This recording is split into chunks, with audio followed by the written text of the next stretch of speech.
Tonight from Tropicana Field in St. Petersburg, Florida, the Red Sox go for their 9th consecutive win in the drive for the pennant, opening a 3-game series with the Tampa Bay Rays. The Sox leading the American League East by 5.5 over Toronto. The magic number to win the division is now at 5. Hi, everybody. Great to have you with us here in St. Pete. I'm Dave O'Brien. My partner, Red Sox Hall of Famer Jerry Remy. Garen Austin will be joining us in just a couple of moments. The Red Sox are playing at such a high level in all phases of the game right now. But, Jerry, let's talk about Hanley Ramirez. Another home run yesterday in Baltimore, and he's playing at a completely different level. He really is, and especially since the All-Star break. And, you know, so many guys are having great seasons for the Red Sox. I think at times Hanley has kind of slid under the radar. But, you know, he had a big home run in that Baltimore series going to the opposite field, and he's had so many in that direction, opposite field, center field, and this was a big one to give the Red Sox, a good cushion in the ball game. And when we look at Hanley's numbers since the All-Star break, you can see what he's done. 300 batting average, but 21 of his home runs coming since the break. 61 RBIs, that's the most of the major leagues, and an OPS of just under 1,000. So, you know, Hanley, what I give him credit for, he stayed with the same approach all season long. Even though he was not getting a lot of home runs early in the season, Dave, he stayed with that exact same approach, knowing that as time was going on, he was going to get bored, and he's getting plenty now. Sure is. And Drew Pomeranz is on the mound tonight, trying to extend that winning streak to 9 consecutive games up against Chris Archer, his opponent. Pomeranz struck out 11 the last time he faced Tampa Bay right here. Game 1 is coming up next.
Toyota.com, Toyota's website for deals. Dunkin' Donuts, America runs on Dunkin'.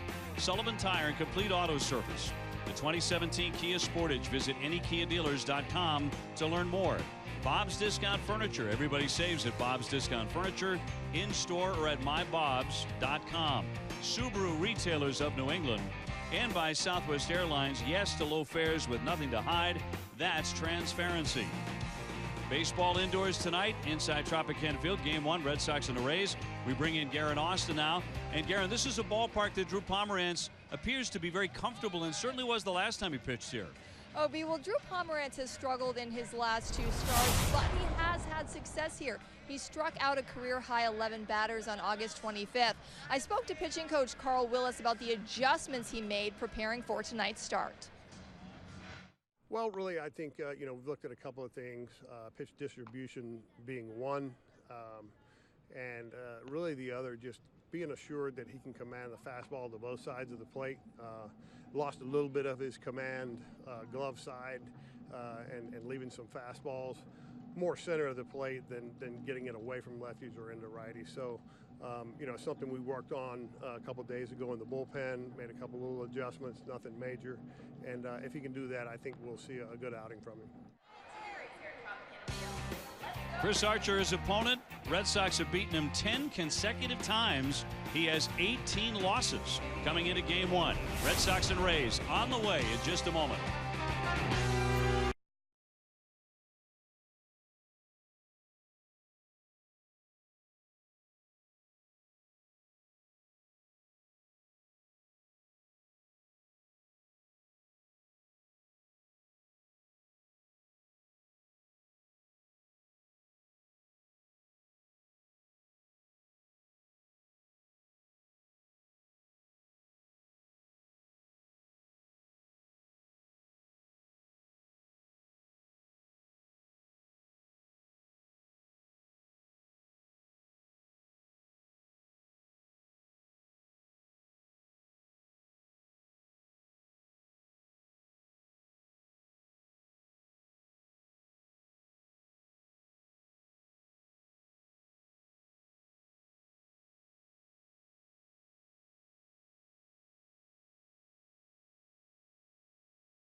Southwest Airlines. Yes to low fares with nothing to hide.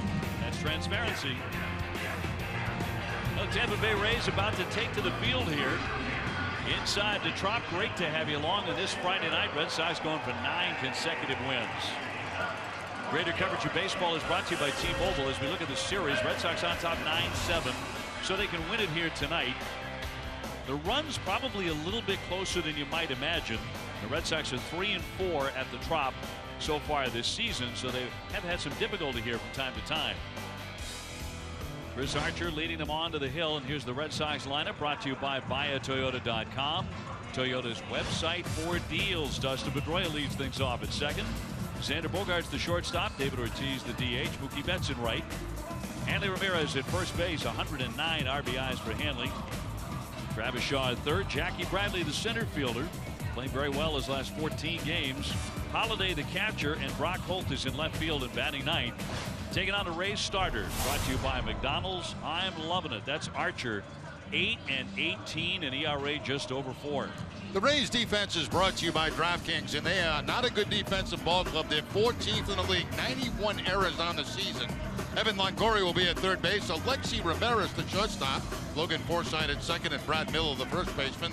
Left to right, Corey Dickerson, Kevin Kiermaier, and Mikey Matuk.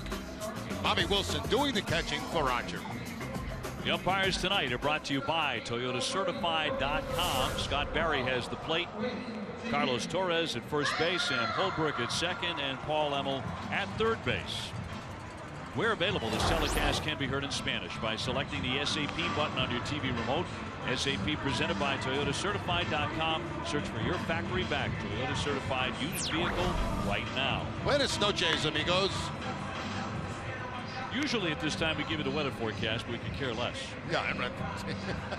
Right-hander Archer, 8-18, and the last team that he wants to see right now, while approaching all sorts of major league records for losses, is the Red Sox. The Sox have been his nemesis. Yeah, so far this season, 0-4 against Boston with a 6.65. He lost 10 straight to the Red Sox throughout his career. He is 1-10 with a 5.56 in his major league career.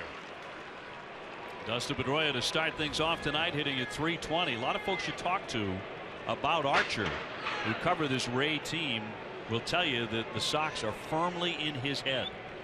He's had trouble early in ball games against a lot of teams. Once he settles in, he's fine. And the first pitch of the ball game on the way, and that'll be in there for strike one as we get started. Red Sox with 9 games to play, including tonight, and have much to do. Still have to clinch a playoff spot officially.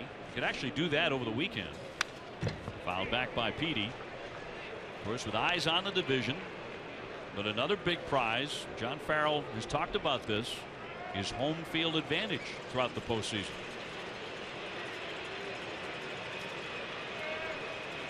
Right now the Red Sox trailing Texas by a game in that race, and Cleveland as well. Here's the 0-2. Just off the outside. And that's what you see a lot of tonight from Archer. He loves the slider. Fastball, slider, changeup, but the slider is his go-to pitch. He did miss the outside corner by very much on that one.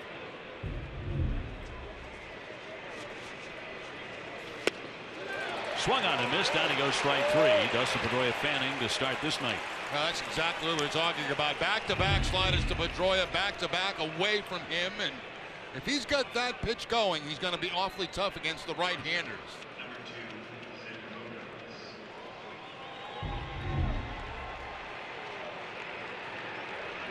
Well, there's the breakdown. 49% fastball, 40%, as Jerry mentioned, that slider that he's so fond of. He will give up a home run. He's allowed 28 of them.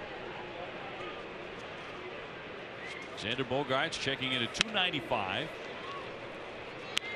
With 20 homers and 88 runs batted in. Now, one thing Archer has done, he's pitched much better since the All-Star break. He really hasn't had much run support to work with. The strike to Bogaerts, who has seen him pretty well. He hits .333 against this right-hander.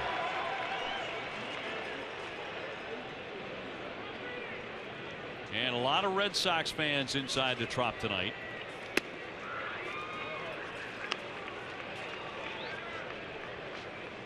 And with David Ortiz on deck, the cameras are ready.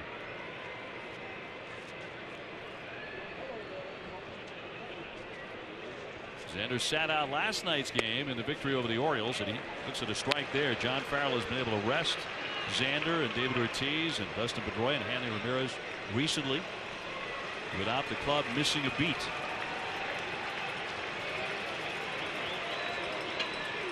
Archer with a 2-2. He's gone full on Xander. Yeah, good velocity right now, too, with his fastball, 96 miles an hour.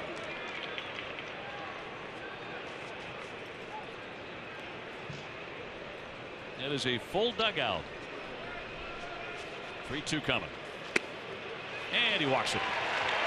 Bogaerts is on, and Big Papi coming up for the first time tonight. You can see right there, Archer, any kind of key situation goes to the breaking ball. And a lot of the fans rising here at Tropicana.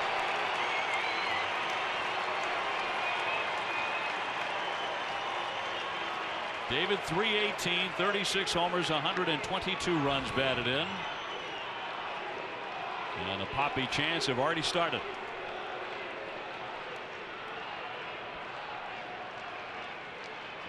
These 3 games, his last visit to this ballpark as he takes a strike. He's hit 34 home runs here, the most all-time by a visiting player. And 3 of those home runs have come against Archer. 378 in his career with 3 home runs.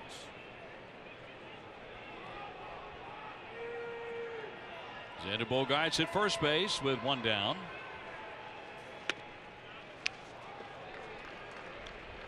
That was the first changeup he featured, 88 miles an hour down and away from Ortiz.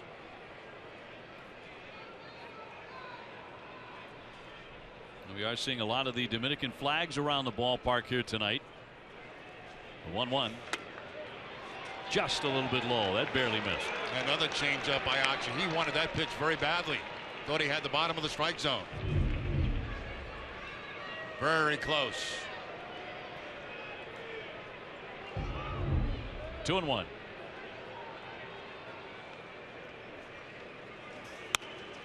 Way too high. Let's see what Archer goes to here on the 3-1 count against Ortiz. Will he go to his best pitch, was the slider? Ortiz knows that.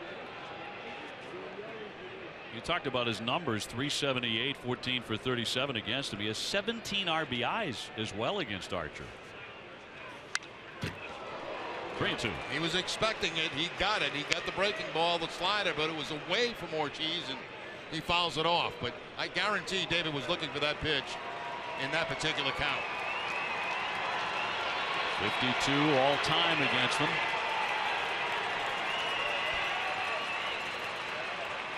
Mookie Betts will be next. 1 out, 1 on.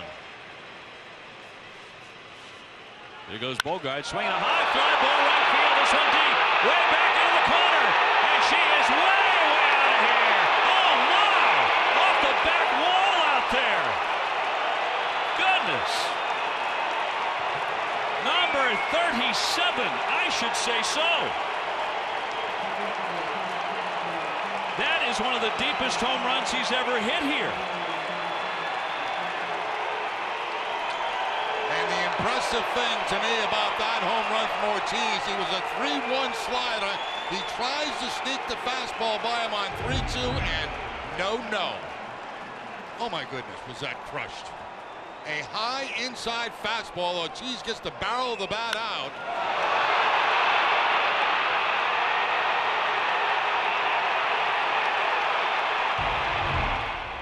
Where did it go? It disappeared. It did. They're calling it 411. Felt a lot deeper than that. You may want to recheck that. And the Red Sox have a 2-0 lead. Speedway proud to be New England's first choice for value and convenience. For every Red Sox homer, Speedway donates to Boston Children's Hospital. Stop by a Speedway near you and pick up your free Speedy Rewards card and start earning points today. In tight on Mookie Betts. Take another look and see if we can follow the track of the baseball. Oh, it was on top of that catwalk out there. Wow. What a shot. They're all pointing at it. If it hadn't struck that catwalk, I wonder if the tail of the tape is a lot more than 411. Well, it certainly seemed that way. But the bottom line, it counts to 2 runs right now for the Red Sox very quickly. And 124 RBIs for Big Papi. He gave those Sox fans here exactly what they wanted. 3-2 and a chopper over Archer. Forsythe trying to barehanded. Goes not out of play, and Betts is out of the base hit. Now that's what speed does. You know, it forces mistakes by infielders. That ball there is one that on most guys you can handle with the glove and the hand. Instead, because it's Mookie Betts running down the line, you have to go to the bare hand. It's the only chance you've got. And really, when you go to the bare hand, it's 50-50 whether you're going to make the play or not. No chance to get Betts at first base.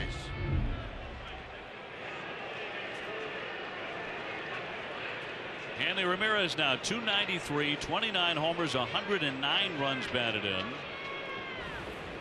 And if he hits number 30 tonight, he will join David Ortiz and Mookie Betts as the first trio in Red Sox history to record 30 homers and 100 RBIs, each of them in one season. That has never happened before in the history of the Red Sox.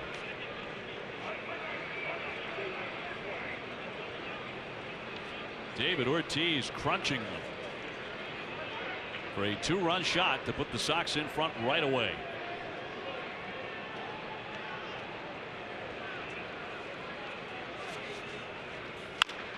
And grounded foul by Hanley, who is 4 for 11 against Archer in his career. Fans, be sure to stop by Plainridge Park Casino. Plainridge Park Casino is the official sponsor of Winning.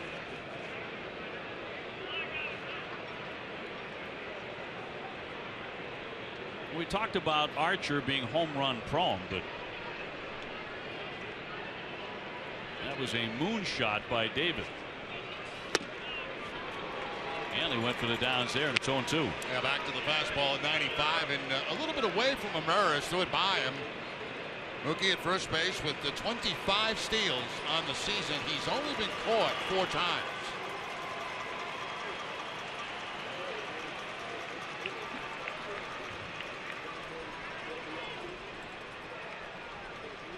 One man away, and the 0-2 from Archer. Swung on and missed. He struck him out. So there are 2 gone, with Shaw coming up next. Now 2 strikeouts in the inning, and both coming on his best pitch, his slider. Again, working down and away, similar to what he did to Pedroia. This time even lower to Ramirez. Travis, 248, 16 home runs, and 71 runs batted in. Getting the start at third base here tonight. Red Sox ahead 2-0. And that did not take very long.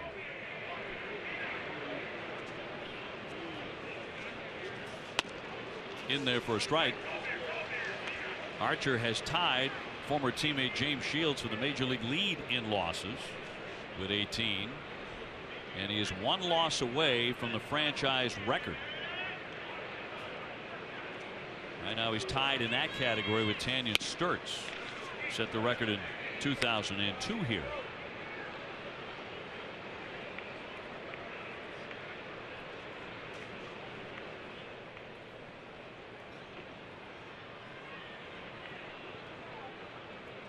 Betts leading away from first base with 2 down.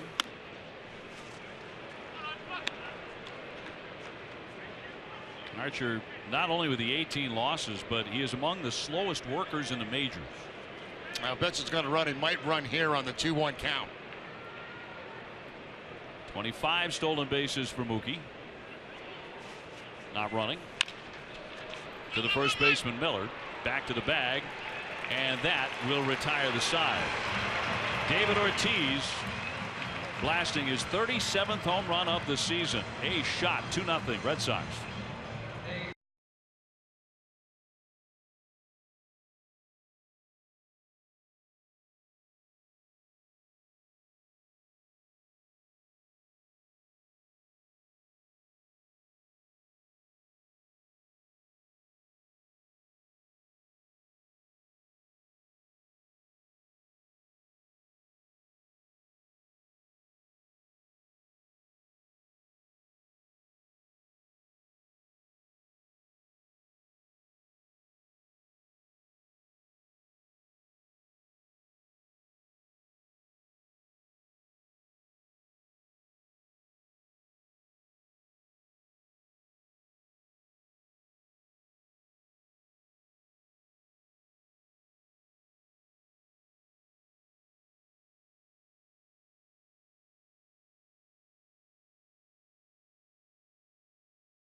Here's the Rays lineup. It's brought to you by New England Chevy dealers. Logan Forsythe about to lead it off. Kiermaier, Longoria, and Miller.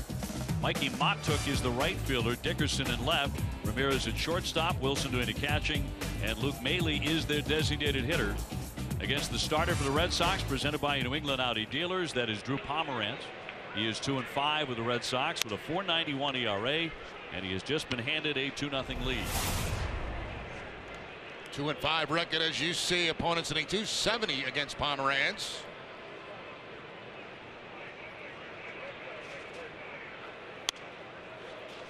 Forsythe 277, good power, 19 home runs.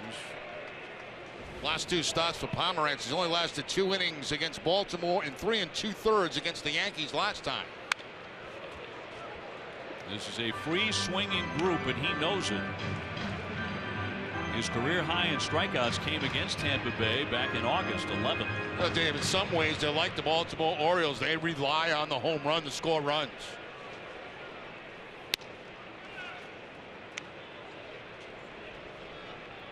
Just left Baltimore with their first in home runs. The Tampa Bay Rays are 3rd in the league in home runs. Yeah, they've hit 211. That is 9 more than the Red Sox. It's a club record for Tampa Bay. Kevin Cash, the manager. Team in the basement at 65 and 87, so they're playing spoiler the rest of the way. Have been for quite some time. Hard ground ball, but a friendly bounce for Xander Bogaerts, and he throws him out, so Forsythe is retired. The Red Sox defense is brought to you by Southwest Airlines, and they are 4th in the American League. 74 errors on the season.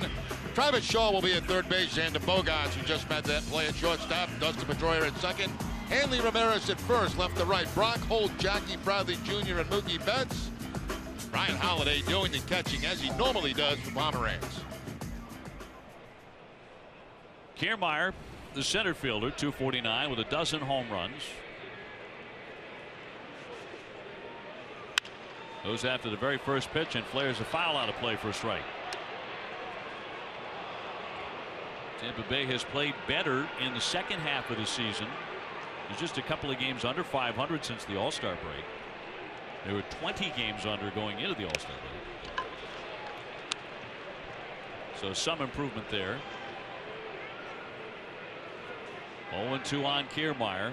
Longoria, who's having a really nice year quietly, is on deck.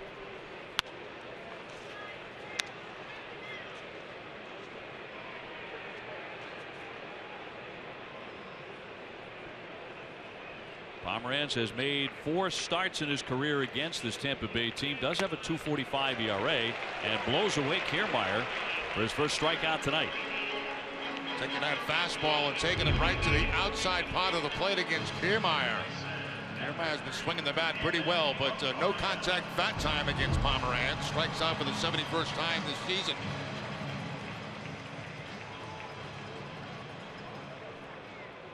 Longoria hitting 279 with the 36 homers and 95 RBIs. So toiling away here without a lot of notice. Fouls that one back for a strike. But the Red Sox have noticed because he's hit 5 home runs against the Sox, and some of them have really hurt.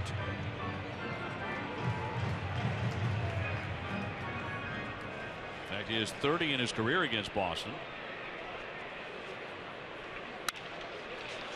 Once again, it's Bogaerts. Bit of a bobble, scoops, throws, and gets him.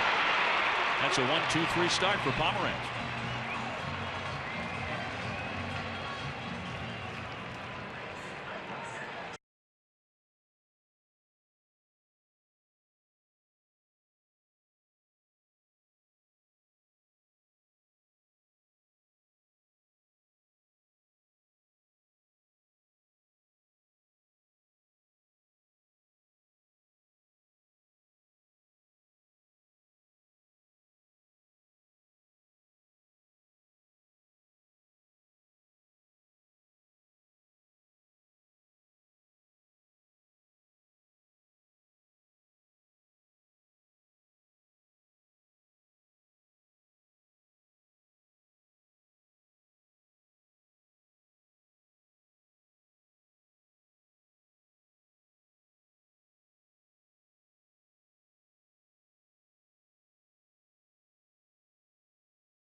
Back, Chris Archer leading the American League in losses, ranks 4th in strikeouts.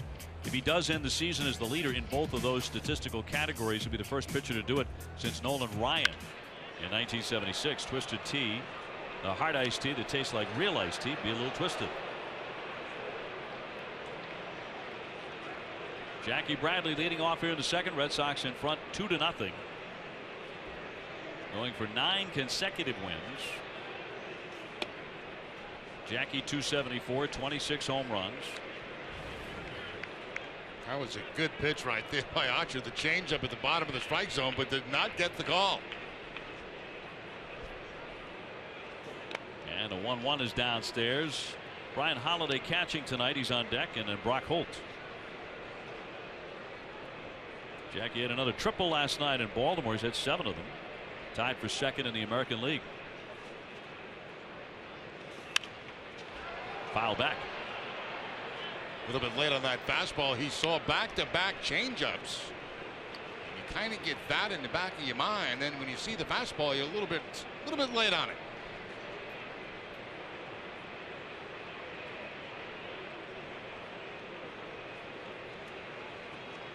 And the 2-2 from Archer. And a 2-hopper to the second baseman. Forsythe to set him down. 1 away. Red Sox season ticket holders can experience the best seats, price, and benefits that Fenway has to offer. For information on becoming a season ticket holder, just visit redsox.com/season tickets or call 877 Red Sox 9 today. When the month of August ended, the Red Sox were 2 games out, trailing the Toronto Blue Jays, and they were headed west to Oakland on a crucial 9-game trip. And 3 weeks later, Toronto has gone 7-12. The Red Sox have run right by everybody and now have a 5.5-game lead in the division. Toronto playing the Yankees in the start of a 4-game series tonight. At the moment, the Red Sox at 89-64. They are 25 games over 500.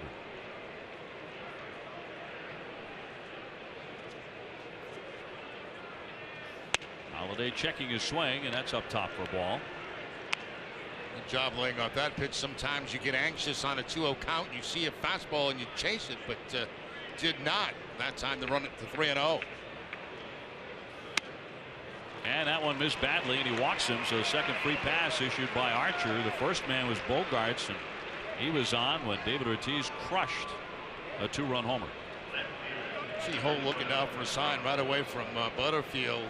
Long look down there because yesterday they put the hit and run on with Holt. So that's something with this situation with 1 out. You at least look for that sign. Brock batting at .260. He returned to the ball club last night and went 2 for 5 in Baltimore. And been swinging a good bat his last 19 games, hitting .321.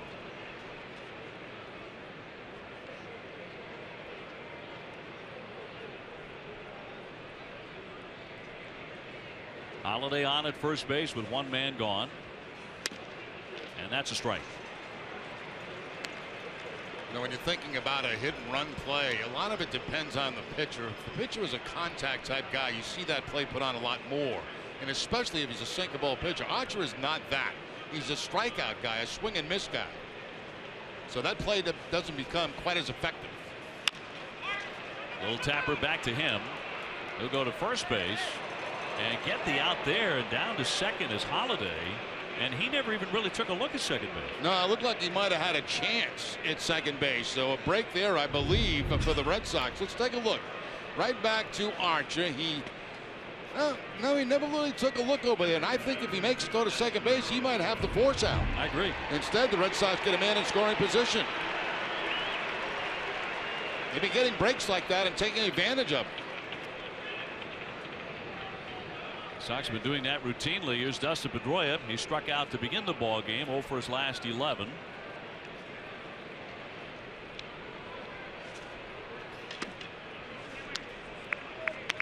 Pedroia scores tonight. It'll be his 100th run, and the Red Sox will have 3 players with 100. Betts and Bogarts are already there. He also needs 9 hits in these last 9 games to reach 200 hits and join Mookie Betts. 1 ball, 1 strike. Got himself a good swing and a pitch that he likes. The fastball, it's a little bit inside and a little bit high. Top of the strike zone inside. It was not supposed to be there. It was supposed to be away from Pedroia. As we say, not all mistakes get hit.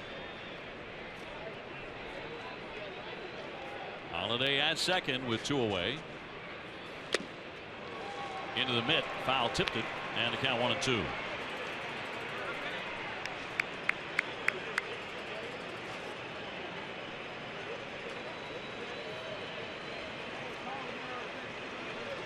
Red Sox in front 2-0. Early in game 1 at the Trop. And Archer from the set. Poke foul. Very defensive swing that time. He's been having some trouble with the slider from Archer. Knows that. And that time he did get the slider again. And just a very defensive swing, trying to make contact to the opposite field. Trying to stay away from that strikeout again. Pedroia 8 for 33 lifetime against Archer.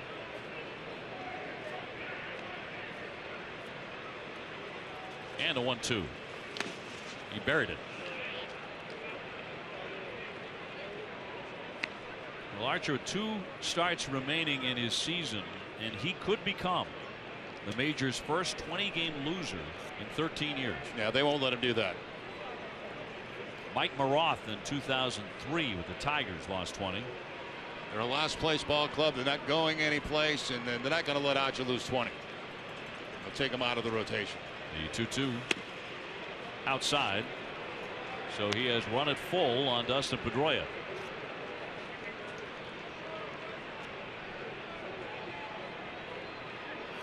Big difference in that ERA from a year ago when he went 12-12. Holiday edging off second. Nice big lead. And he popped him up. Forsythe, second baseman in shallow center field, there to make the play and retire the side. Red Sox up 2-0.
Red Sox show presented by AAA.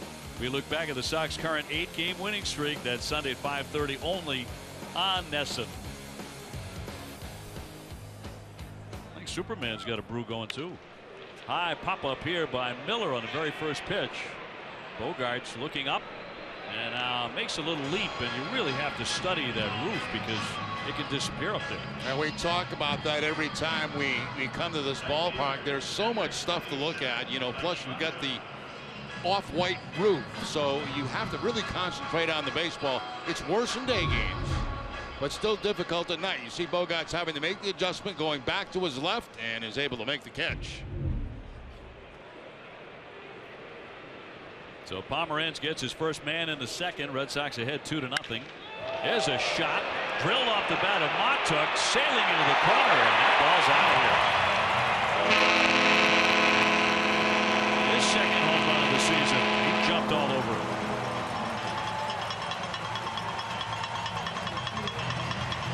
And Tampa Bay on the board. That makes it 2-1. Now we talked about it. That's how they score their runs. Yeah, very similar offensively to the Baltimore Orioles. A fastball that's going to be out over the plate, and Mikey Matuk, line shot down that left field line. That one got out quick. So a 2-1 game, and sends up Corey Dickerson, who has homered in back-to-back games. Another guy you have to look out for. He has hit 23 home runs, batting .244.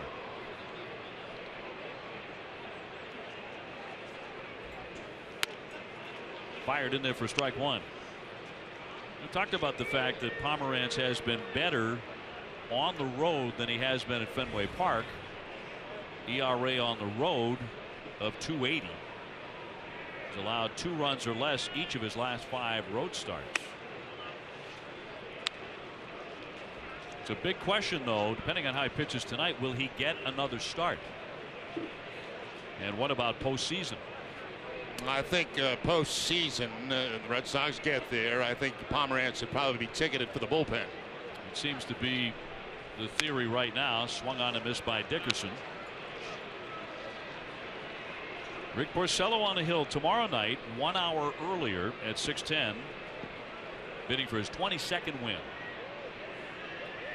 And then Eduardo Rodriguez is coming up an outstanding effort against the Orioles. 110 on Sunday. Cut on and missed. He gets him down on strikes with a nice fastball at 93. Yeah, a couple of lefties he's faced, and he struck them both out with fastballs. He got Kiermaier back in the first inning. This one at 93. He throws by Dickerson on the outside part of the plate. So lefties so far he's been able to keep it checked. Alexei Ramirez now with Tampa Bay, 35 years old as of yesterday. .239 with 6 homers. And looks at a strike. Starts him off with that breaking ball.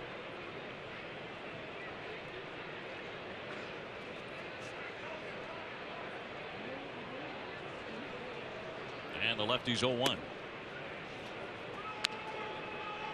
The Red Sox actually have the lowest ERA as a staff in Major League Baseball going back to the 9th of July. In fact, since that date, Rick Porcello and David Price have combined to go 20-4 with a .270 ERA. Those two guys. Just remarkable.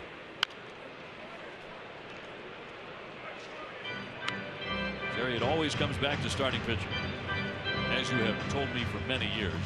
Hey, don't miss WB Mason Extra Innings Live right after the game. TC, Tim Wakefield, and Steve Lyons break it all down. You'll hear from Drew Pomeranz and John Farrell. Whatever, whenever, wherever, who but WB Mason.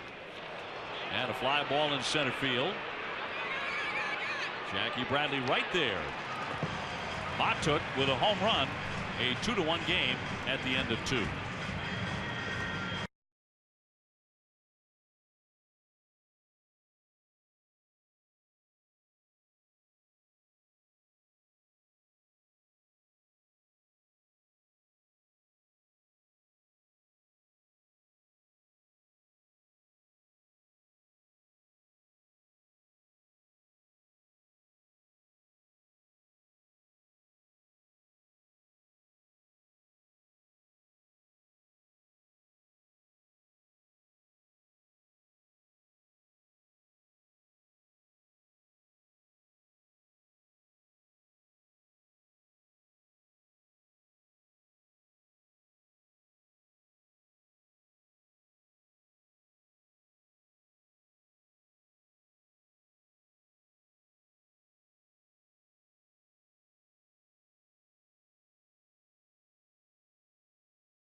Top half of the third inning. Red Sox in the lead here 2-1 over the Tampa Bay Rays. Jerry Remy, Dave O'Brien, and Garrett Austin from the Trop. And Xander Bogaerts leads things off in this inning. He walked and scored in front of that blast by Big Papi in the first inning. In fact, Xander has homered his last 3 series against this Tampa Bay club. And laces that one foul for a strike. He's really got a big gap in left center field. Kiermaier, the center fielder, playing him way over toward right. And you can see that Matuk is shallow out there in right field. So it's that left center field gap that's wide open for Bogaerts. Archer's 1-1. Bounding ball right to the third baseman Longoria. And that's a fast out. One away in the Red Sox third. And David Ortiz approaching the plate for the second time. Now back in the first inning, 3-2 count. Fastball up and in and way out of this place. Hit the catwalk. The final catwalk, the last catwalk, the fourth catwalk. Yeah, you got to keep counting them here. 124 runs batted in for David. Pops that one up toward left. And chasing it down to make the play Longoria. So David went after the very first pitch. And there are 2 down. Your official Big Papi game model last game bat is available for only $129.95. Call Big Time Bats at 866-280-BATS. Or go to BigTimeBats.com right now.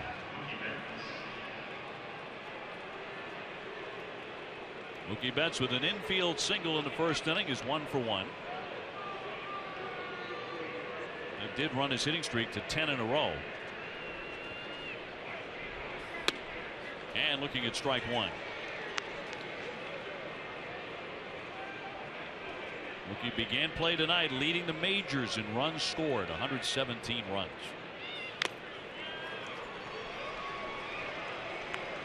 Amazingly, we got him on the plane to leave Baltimore. I'm obviously very, very fond of Camden Yards. And it wasn't easy leaving Baltimore either. We were stuck in traffic going to the airport for a long time. A good 90 minutes.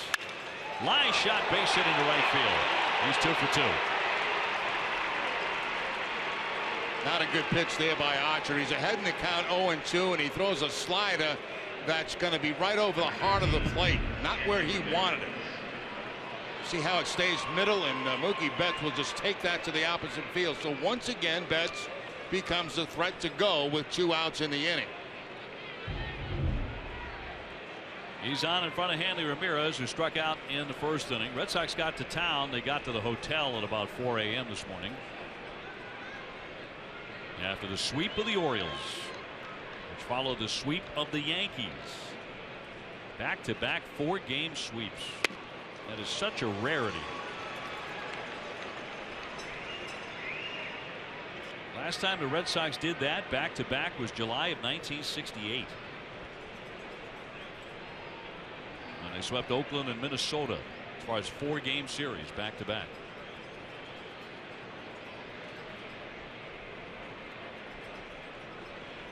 The 0-1.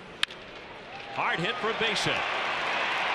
That's into second base and puts on the brakes there. So back-to-back 2-out singles by the Red Sox. Now Hanley came into the game at .293, and it's not out of the realm of possibilities he could end up with a .300 batting average. He gets the slider also, and not a bad one. That pitch away from him, but he covers the outside corner and hooks it into that hole for the base hit. And he drove in 2 runs yesterday in the Red Sox win. They've won 13 straight games when he's had an RBI. And now Travis Shaw 0 for 1. He's grounded out to first. Red Sox in front 2-1. And 2 on. That'll be ball 1.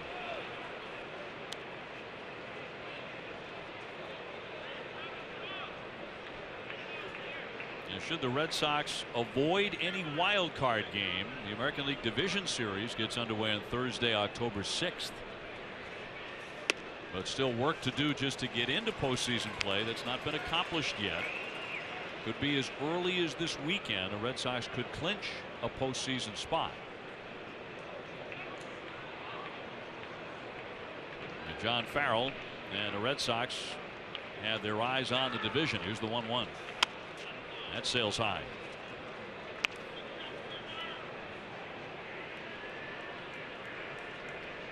Right now the Red Sox with the best record in the majors in the month of September at 15-5.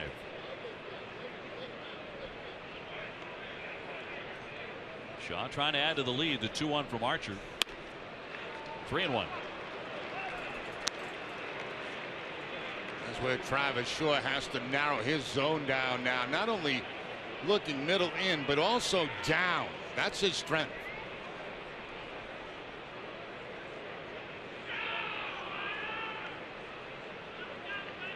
Hitters count for Shaw. 3-2. Kept the slider away from that time. Now everybody be off on the 3-2 count.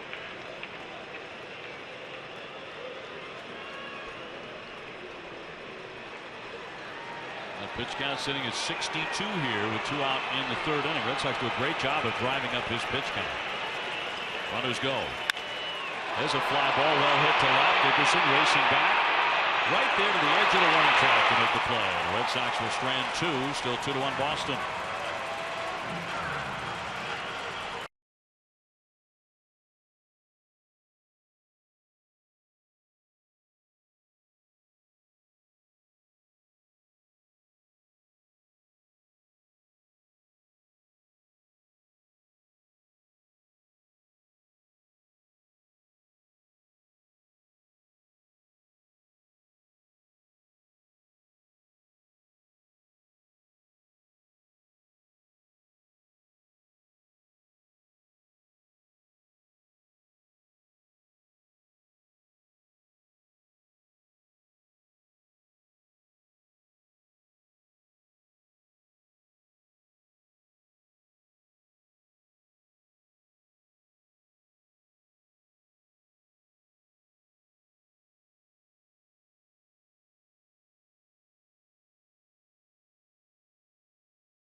It's the top of the 3rd. The Red Sox have a 2-1 lead. I'm Garen Austin. Hello, everyone.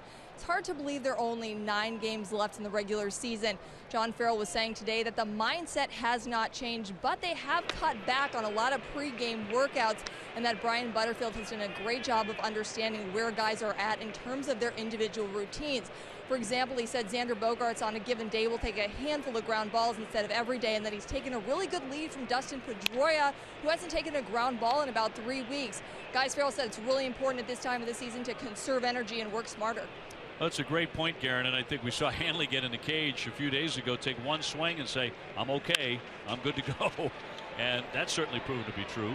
Bogaerts throws on target to retire Wilson. 1 man out in 3rd. There are exceptions to the rule, and the exception for the Red Sox is Mookie Betts. I mean, he doesn't let a day go by where he doesn't do something, whether it be take batting practice, take extra outfield practice, take ground balls in the infield.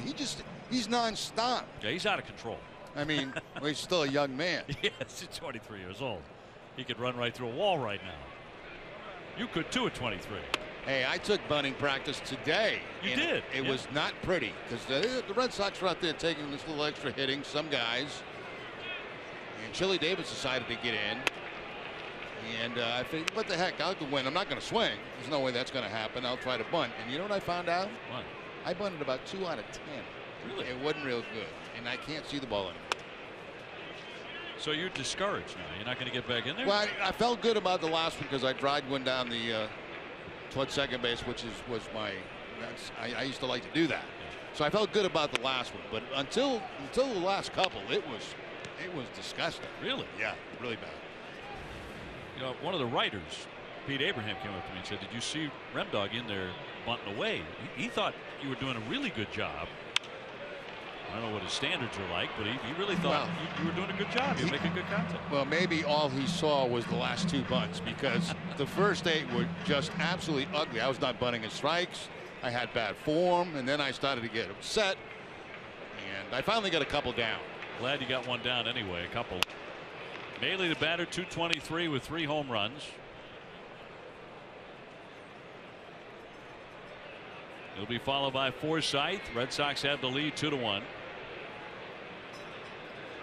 And a payout pitch from Pomeranz. That one smoked toward the alley. No one's going to catch it. Onto the turf, up against the wall. Maile into second, and the throw will be late. He's got himself a double. He tattooed that one.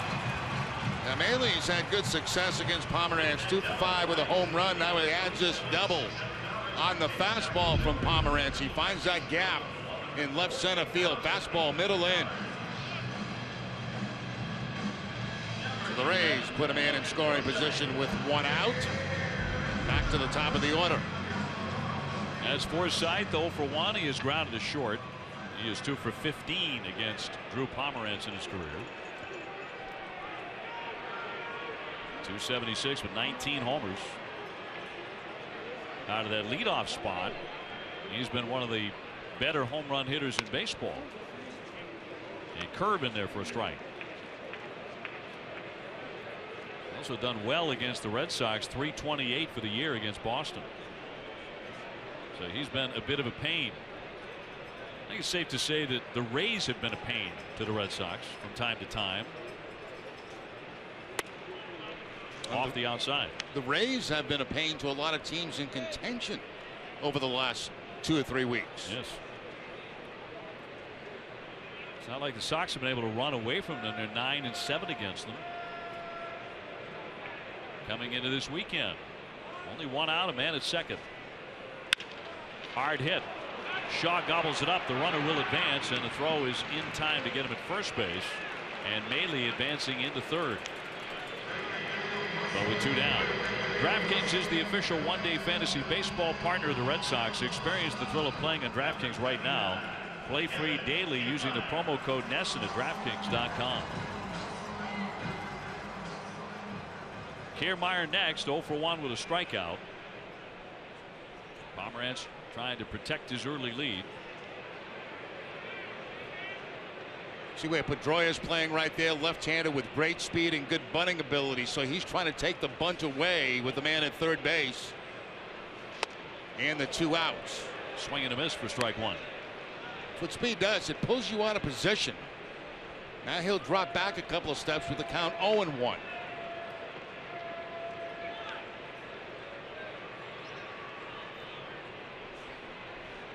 The left-handed with the 0-1 pitch. Foul back. Now he can drop back even more with the count, no balls and 2 strikes, because he will not see the bunt. Back to the outfield grass he goes, and right to the edge of the dirt. So 3 different positions on 3 different pitches for Pedroia against Kiermaier. Maile at third. And the 0-2 coming. Bounced it up there. It's stopped by Holliday. The runner goes back to third base. That's a big play. Nice play by Holliday. That was a tough breaking ball to block because it bounced out so far in front of the plate. Look where it bounces. That ball will always have a tendency to come back toward the catcher too, the curveball. And that's a very nice play by Holliday, saving a run.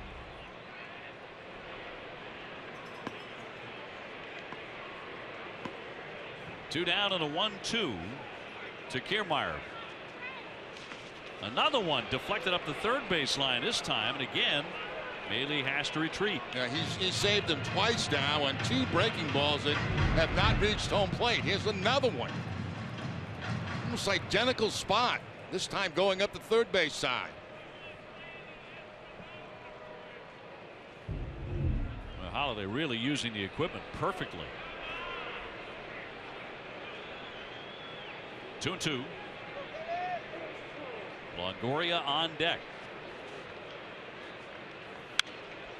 Knocked foul, back out of play. You can almost bank on a fastball there, right? He just bounced 2 curveballs in a row. Great play by Holiday on both of them. So what does he do? Goes back to the fastball. Kiermaier fouls it off.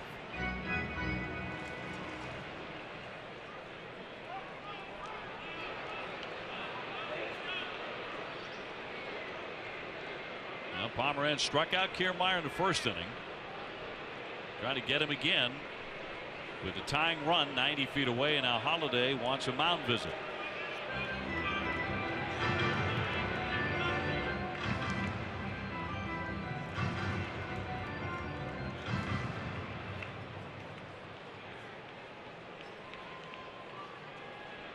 Kiermaier, one of the better defensive outfielders in all of baseball. Injured earlier in the year. He's been swinging a hot bat lately. Here's the 2-2. And flared foul out of play.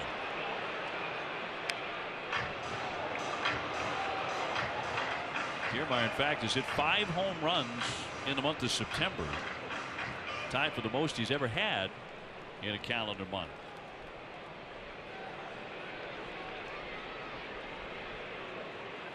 Pomeranz trying again to get him. Here comes the 2-2.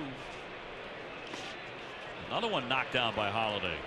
And once again, after a couple of fastballs, he goes back to the curveball. This one gets a little deeper. And again has to be blocked by Holiday. So he's really done a good job in this particular bat with a man at third base. Now the 3-2 to Kiermaier. Fouled back again.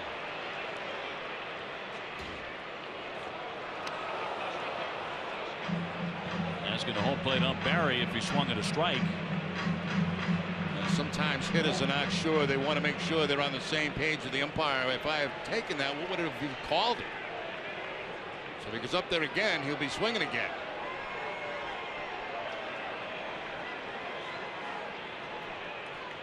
Pomeranz with a 3-2.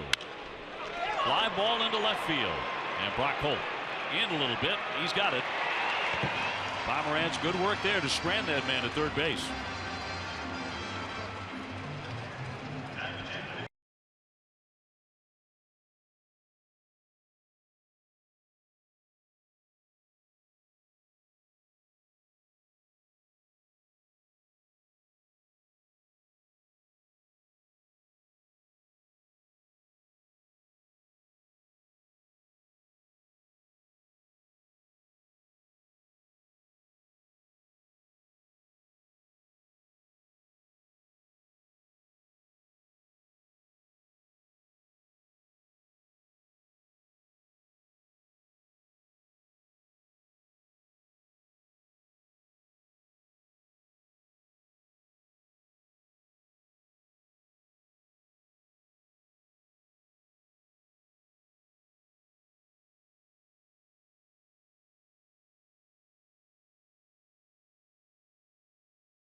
Playbook tomorrow morning at 9 on Nesson. Billy and Jenny catch up with Red Sox outfielder Jackie Bradley Jr. Dining Playbook on Nesson, driven by New England Chevy dealers. Jackie in and trickles a foul. He's 0 for 1 with a tapper to second base. He'll be followed by Holiday and Holt. Red Sox up 2-1 thanks to Big Papi David Ortiz crushing a mammoth home run, a 2-run shot in the first inning. Number 37 and his 35th in this building. And that's more than any visiting player.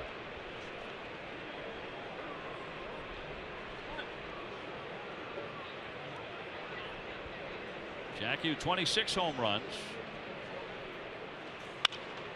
Rockets that one into right field, but Matuk is there to make the play. And one man gone. Holiday getting in a bat right now and made 3 very nice blocks on curveballs last inning to save runs. Remember, there was a man at third base, and these balls bouncing way out in front of home plate, and he's able to block them all. Look at that, how far in front of home plate that was. And they were just dying to score a run on a wild pitch, but it did not happen thanks to the great glove work by Holiday. He took a walk his first time back in the second inning. Bryant came in hitting .228 with a couple of home runs.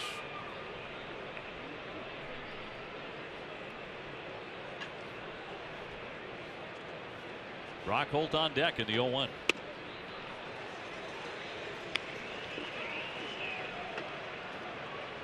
Red Sox with an 8-game winning streak, and they've won 13 of their last 16 games. Without question, the best stretch of baseball for the Red Sox in 2016. What a time to do it, too. And that's in there for strike 3. Holiday will take a seat. Struck out by Archer. He did not see one straight fastball, not at bat. All sliders from Archer. That one right on the outside part of the plate. Brock Holt now. Brock 0 for 1. He is tapped back to the hill. And 2 hits against the Orioles last night. Always seems to hit the American League East particularly well. As he takes ball 1.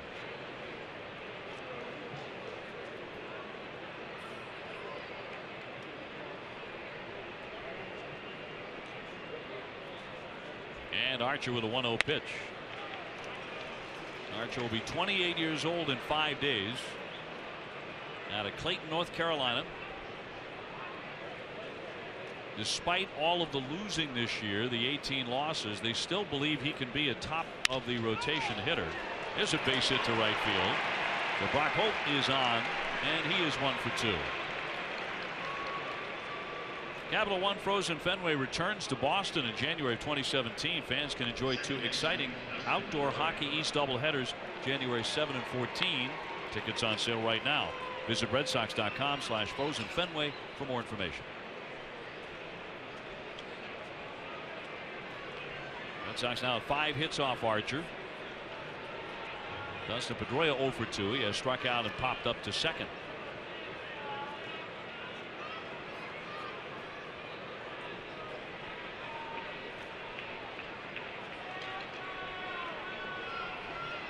And the first one to Pedroia.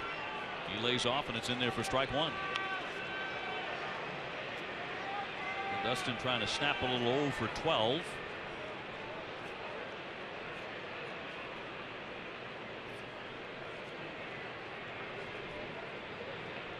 Two down and the 0-1 pitch. Just a little bit low to make it 1-1. Yeah, there have been a few of those in this game that looked like might have been called strikes, but have not been, and especially the ones that have been low in the strike zone.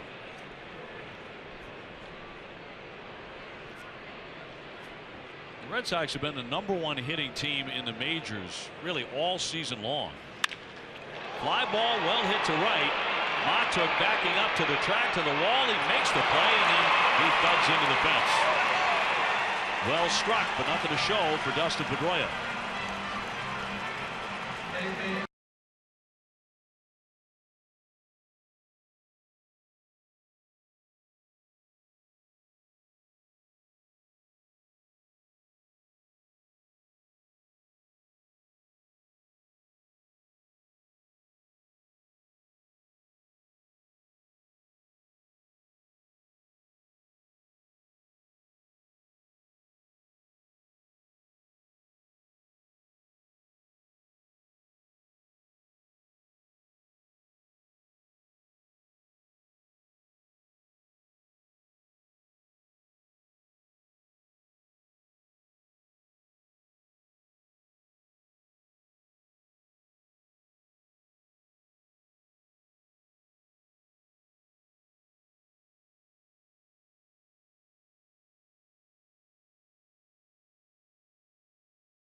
Coors Light, Red Sox longest winning streak since 2000.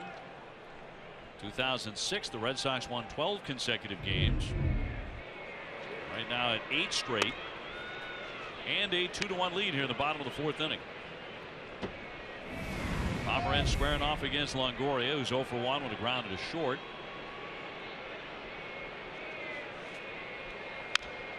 I mentioned he has 30 career home runs against the Red Sox. And is second only to Jose Bautista, who's hit 40. And we will see him again the last 3 games of the regular season when Toronto visits Fenway Park. Blue Jays the lead team for the first wild card right now, as that one is into the dirt.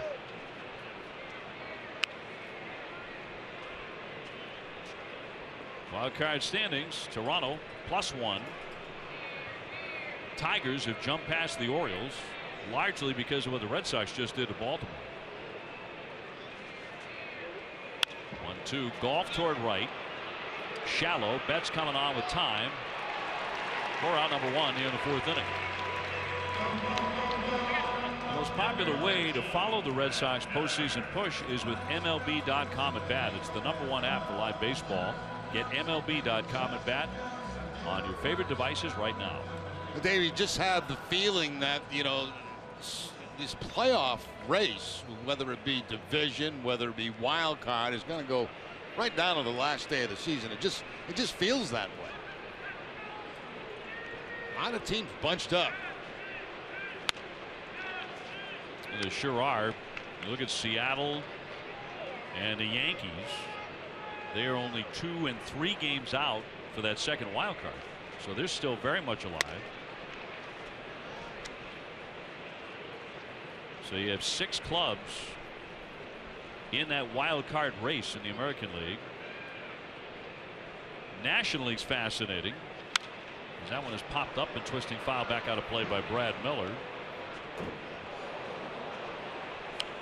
Mets had a huge walk-off win last night, dead even with the Giants, and the Cardinals 1 game back. The Cardinals in a series right now with the Cubs. 2-1 off the end of the bat, foul out of play.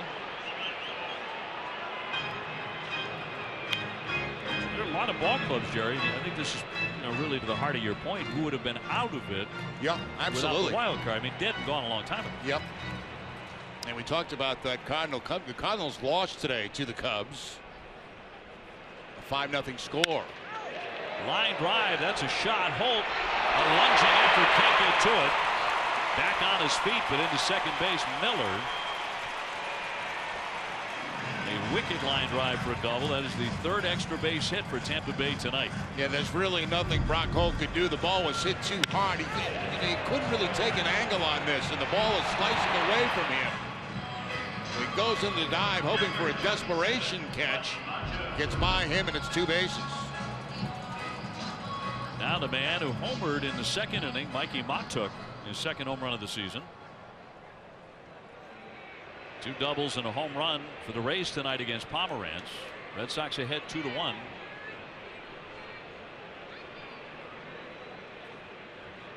The tying run again in scoring position. Back to his home run count. They got a fastball from Pomeranz back in the 2nd inning. A fastball out over the plate. And the line shot right down that left field line.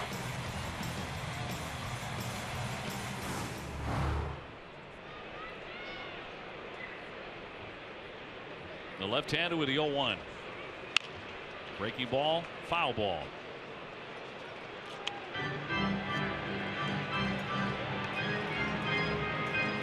Mottuk recently had been in a long slump. He had been 0 for 34. 4th longest hitless skid in club history. But swinging a better bat his last 10 or 12 games. Certainly did in the 2nd inning. Corey Dickerson on deck with Miller at 2nd. 0-2. Stopped again by Holiday, who is earning his keep tonight. Now all the pitches he's blocking so far have been that curveball from Pomeranz. Sent Leon with the night off. He'll be back in there tomorrow. Certainly helps that the catcher's the one with the sign. He knows what's coming. But these pitches are not in the strike zone. A lot of these curveballs are down in the dirt.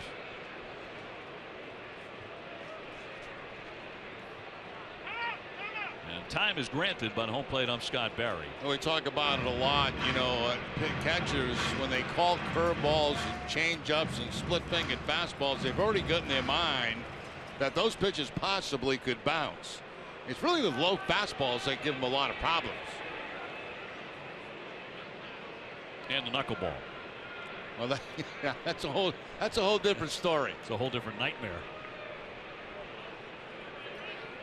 1-2 on Matuk. Grounded toward the hole, through for a base hit. Miller into third, and he'll stop right there. Base hit for Matuk, and he is 2 for 2 tonight. And Pomeranz in some trouble. They're on the corners. Now, the reason Miller did not score, he had to kind of hold up because he wasn't sure if this ball was going to be caught by an infielder. And to watch him at second base on contact, he freezes to make sure the ball gets by Travis Shaw. Then they have to hold him at third base. Back-to-back hits, and Dickerson next. 0 for 1 with a strikeout. One of the hottest hitters on his Tampa Bay team at the moment, Corey Dickerson, hitting .362 since the 6th of September. Pomeranz got him on strikes in the second. Right now, he'd love a double play ball.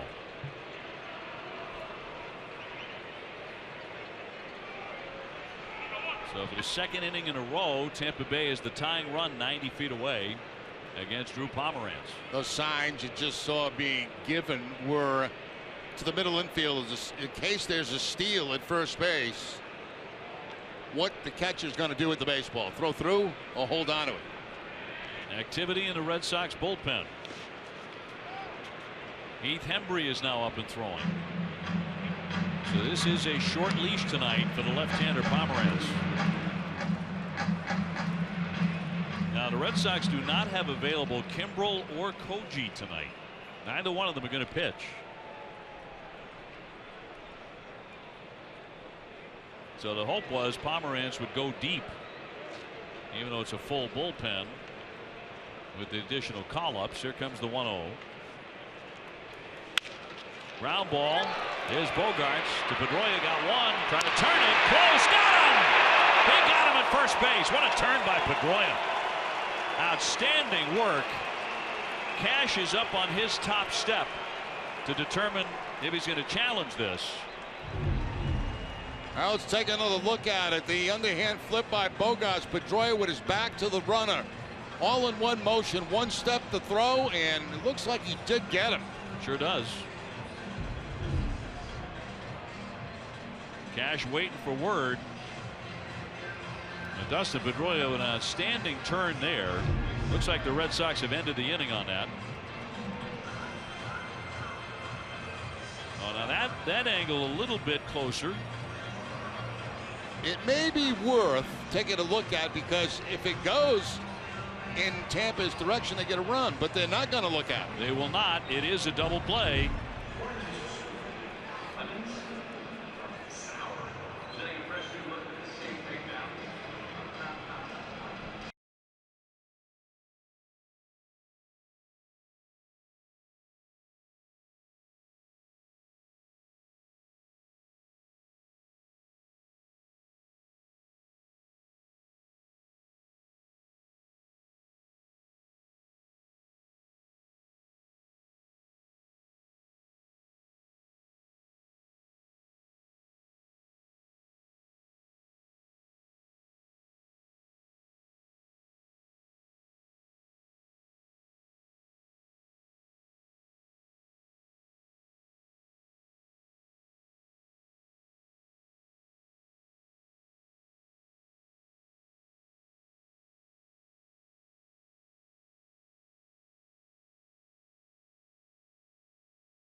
Stay tuned for Red Sox Final presented by Plainridge Park Casino. TC, Dennis Eckersley, Steve Lyons will have an update on the playoff races in the American League. To the 5th inning. And a fly ball left center field. And Kiermaier there to run it down. Xander Bogaerts done in on one pitch. Are you a little bit surprised that Cash did not challenge? Yeah, I am, because, you know, I mean, what's the big gamble? I mean, it scores a run if they reverse the call. And, you know, to me, I think it's worth the challenge. Now, I do think he was out, but I think it was close enough to take another look at. And, I mean, what are you saving it for? You know, I mean, really. Record of 65 and 87. Here's David Ortiz for the 3rd time. First time up, blasting a 2-run homer. He's also popped up to 3rd. David set the records for home runs and RBIs in a final season during the Baltimore series. And 37 homers, 124 runs batted in. Most RBIs since '06.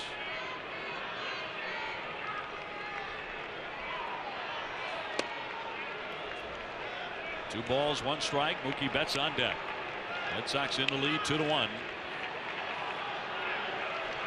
Red Sox play so many close games here at Tropicana.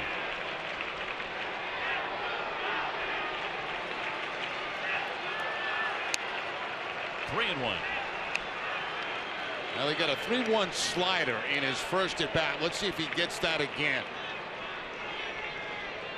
Then, of course, it was a 3-2 fastball he hit out of the ballpark. Well, going to the fastball. Man, did he hit it. High fly to center. Kiermaier went back and now in. And there to make the catch. You know, Dave, you mentioned what a good turn it was, but Pedroia, and you're exactly right, because look where he's playing. It's a left-handed hitter, so he's not really close to the bag. He's got a long way to go, and that's why the momentum carries him across the bag like it did. It has to take that throw going away from first base. It's because of the positioning that you're in with the left-hander at the plate. It takes him longer to get to the bag, so that's what made that play very good for Pedroia. And fired a dart to first base. Just did get him. Mookie Betts 2 for 2 with a pair of singles tonight. And had a nice series in Baltimore. Of course he did. 7 for 13.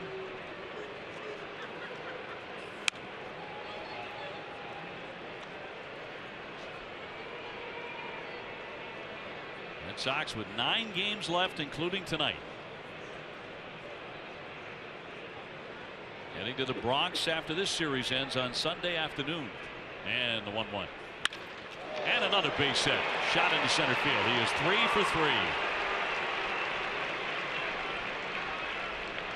So he was tied for the American League hit lead before this. Now he has it. And that's a changeup that time that he takes into center field. Last time he took a slider to the opposite field. I mean, that shows you he's right on time. You know, taking the breaking ball the other way. Gets the changeup that time, takes it up the middle. And again, the possibility of an attempted steal with 2 outs. Again, he's 5 away from a 30-30 season. 5 stolen bases away at the moment. Hanley 1 for 2 with a single. Pulled a base hit between third and short his last time up.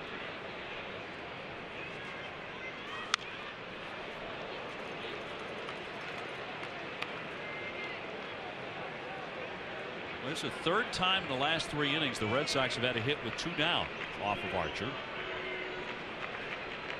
So far, all the runs in the first inning.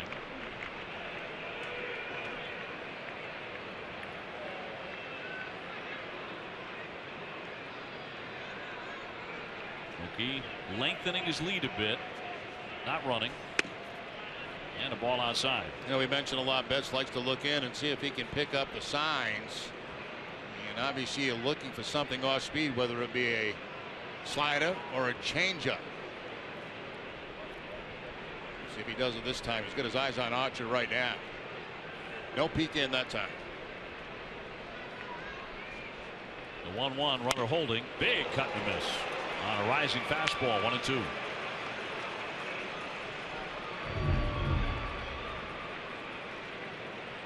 Fastball up out of the strike zone that time to Ramirez.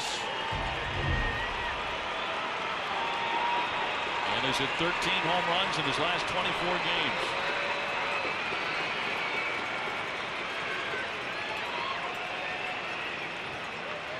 And a 1-2 from Chris Archer will not be made as Mookie dives back in.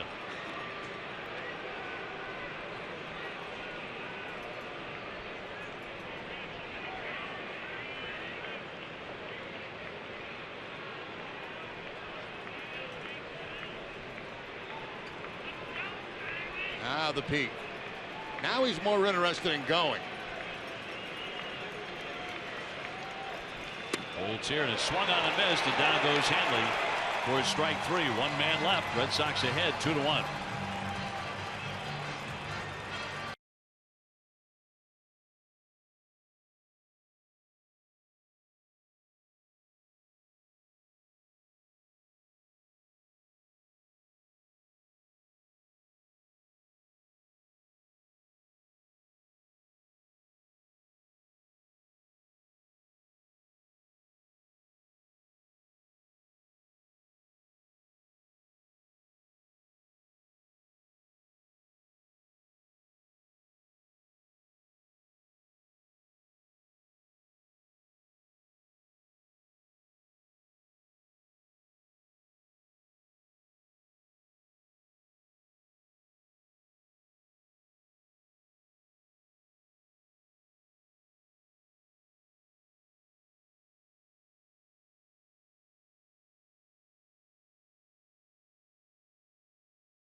Honoring the 1986 Red Sox season. It was game number 154. The Red Sox would beat up on Toronto 12-3.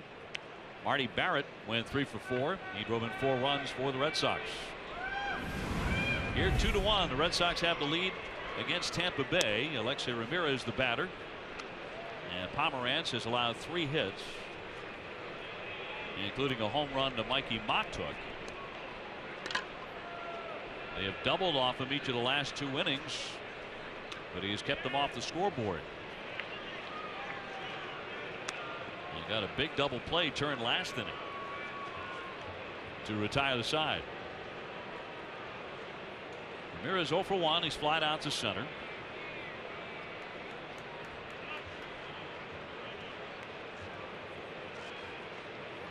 Sox are here for 3, so those 4-game series are over, Jerry Remy. Because we felt like we probably needed to go in on an apartment in Baltimore. We were there so long. Well, you know what? If they keep sweeping 4-game series, they might as well keep playing. Seems strange to have a 3-game series. Yeah, this one will be over in a blink of an eye. 3-1. Into right field. It hangs up for Mookie Betts. And scuffling a little bit with it, but makes the play. Yeah, the light towers here in the Trot giving him a little bit of a problem that time, but able to track it down.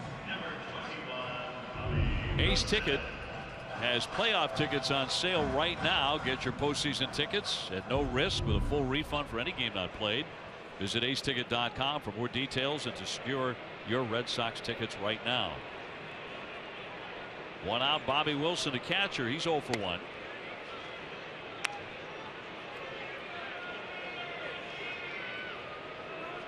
He has some friends and family in the crowd. He went to high school in this area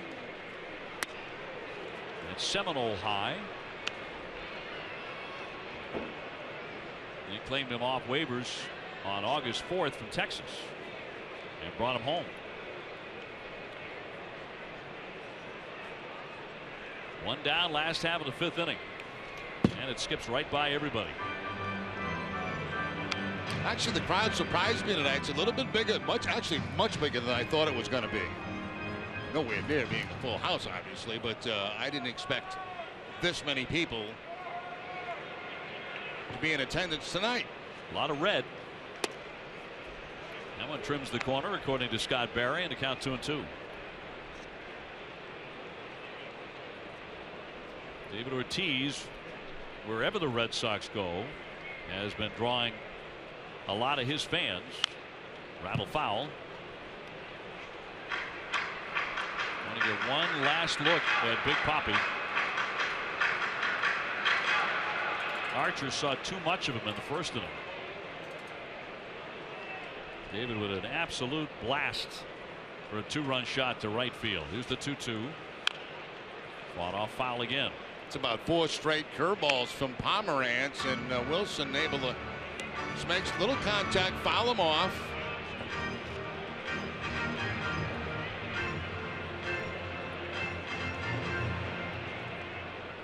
Drew so far tonight with 2 strikeouts. He had 11 against them the last time he faced them here. And there's strike 3. Caught him looking for the second out. That's what happens. I mean, you get, you know, you saw so many curveballs, you get that in your mind like it's going to come again. All of a sudden they sneak a straight one by you. Outside part of the plate, outside corner, just completely freezing Wilson.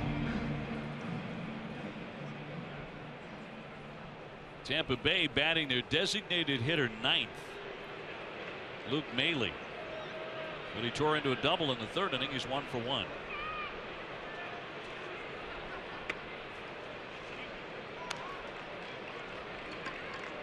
When we go to the 6th inning, the Red Sox will have Shaw, Bradley, and Holiday up against Archer, who has dropped 10 consecutive decisions to the Red Sox.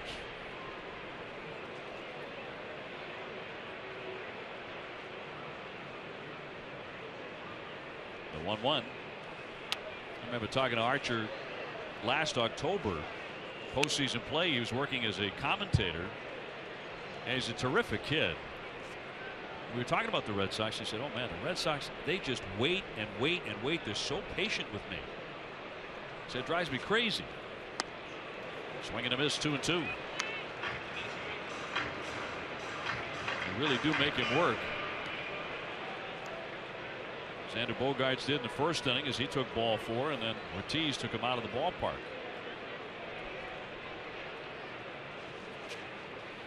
2-2, foul away.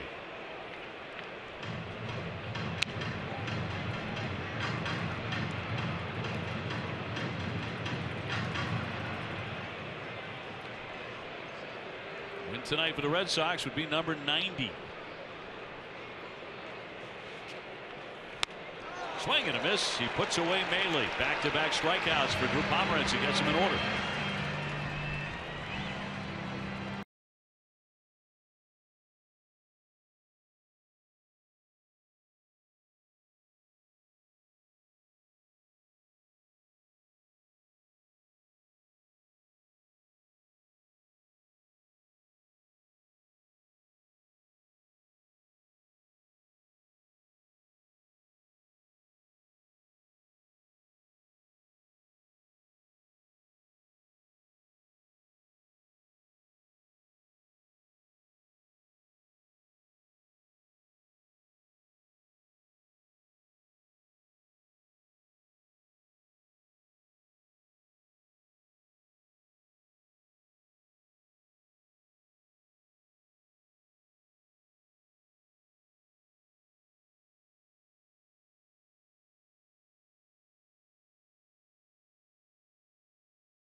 Drew Pomerantz's pitching line is brought to you by Ace Ticket. After 5 innings, he's getting a handshake from John Farrell and from Carl Willis. He is finished for the night at 78 pitches.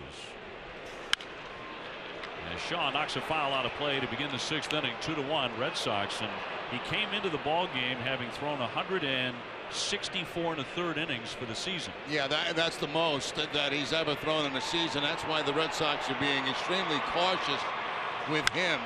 If they can get 5 out of Pomerantz, you know, at a reasonable amount of pitches, that's okay. And I think that's going to be the decision tonight, to go to the bullpen and mix and match through the rest of the way.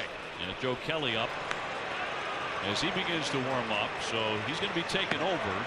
The Red Sox in the lead here, 2-1. Pomerantz did qualify for a victory as that one is swung on and missed. Down goes Travis Shaw. He's 0 for 3 tonight. So Archer puts him away.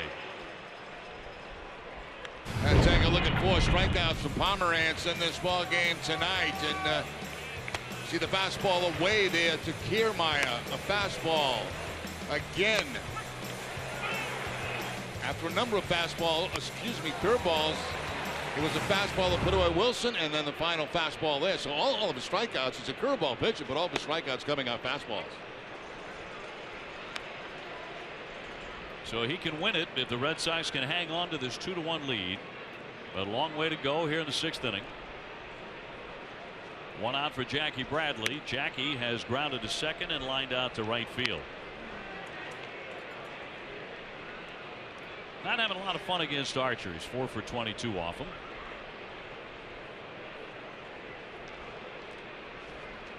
The 1-1 off the outside. Brock Holt after Brian Holiday in this part of the order.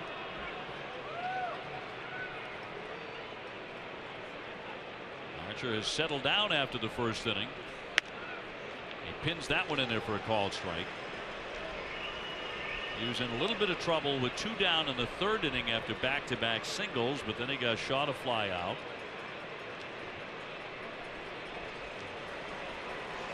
Other than that, since the 1st, he's been very effective. Here's the 2-2. And down goes JBJ. And that is 3 consecutive Ks for Archer going back to the 5th inning. Yeah, that was interesting. I mean, he really kept everything away from Jackie Bradley till his last fastball that he just throws by him. But all the previous pitches had been to the outside part of the plate. Then he comes down the middle with the fastball and picks up the strikeout. Brian Holiday doing the catching tonight, and he's been outstanding back there. A walk and a strikeout. He takes a ball. They play the shift on him in the infield. 3 players, 3 infielders to the left side. Now, if they go ahead in the count, or I should say, if Holiday goes down in the count, like a couple of strikes in, they'll move that shift slightly the other way. The 1-0. Across for a called strike at 88, right at the knee.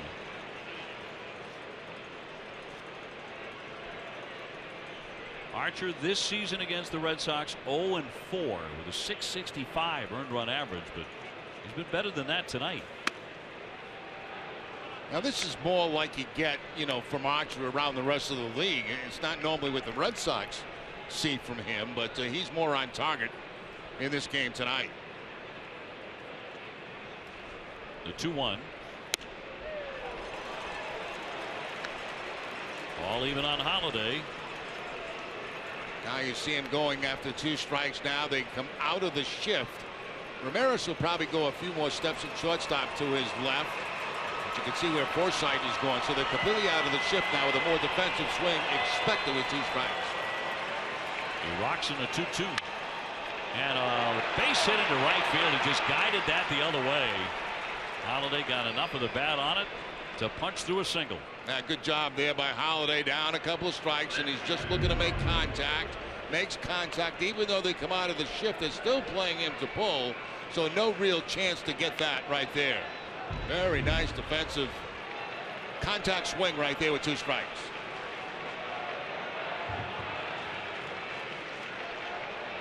Sends up Brock Holt now. 1 for 2 with a base hit. Red Sox over the last several innings have been getting their base hits with 2 down. They're going to get their bullpen going, and more often than not we see this with Archer against the Red Sox. What really gets him is the pitch count. He's up to 102. Even though it's a very low scoring and tight ball game, they get the bullpen active. Ball comes loose out of the Red Sox bullpen. That's the reason for the delay right here, as Alexi Ramirez will track it down.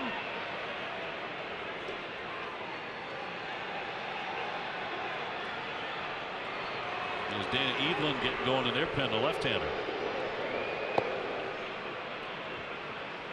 Red Sox ahead 2-1 in the 6th. And Brock takes outside. Archer's pitching line brought to you by your Eastern Lexus dealers. He has struck out half a dozen, 103 pitches. And the 1-1. Foul away. And now Farquhar getting going as well, the right-hander.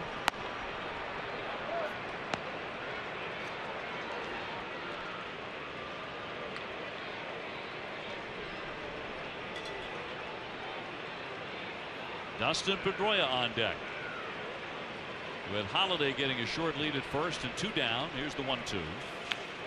He waves and misses. Down he goes, strike 3. So Archer strikes out 3 men in the inning, but he's over 100 pitches.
Sox and the rest of America run on Dunkin' because Dunkin's iced coffee is consistently smooth and delicious. Dunkin' Donuts coffee, the #1 coffee in New England. The Boston Red Sox run on Dunkin'. Call to the bullpen brought to you by Kia. Kelly coming on to replace Pomerantz with first 5, giving up 1 run on 4 hits. Good outing for Drew Pomerantz up against a lot of innings this season for the first time in his career, getting up there around 170. So Joe coming in 3-0, a 588 earned run average. He's been sharp out of the bullpen. Got his first hold of the season Sunday night against the Yankees. And dating back to his previous stint with the Red Sox, he's made 9 straight scoreless appearances.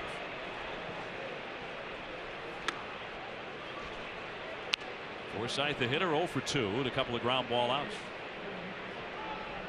Red Sox in front 2-1. With Kiermaier on deck.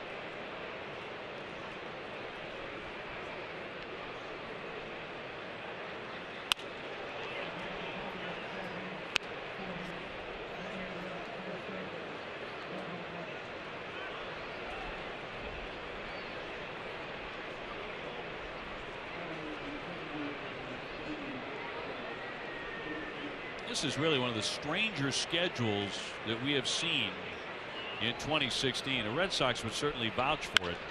That is hard hit. Sliding stab by Shaw. Lengthy throw, but he gets it. Because Baltimore is playing Arizona right now. Time for a game break brought to you by Jordan's, the furniture store. The Red Sox. Here's TC.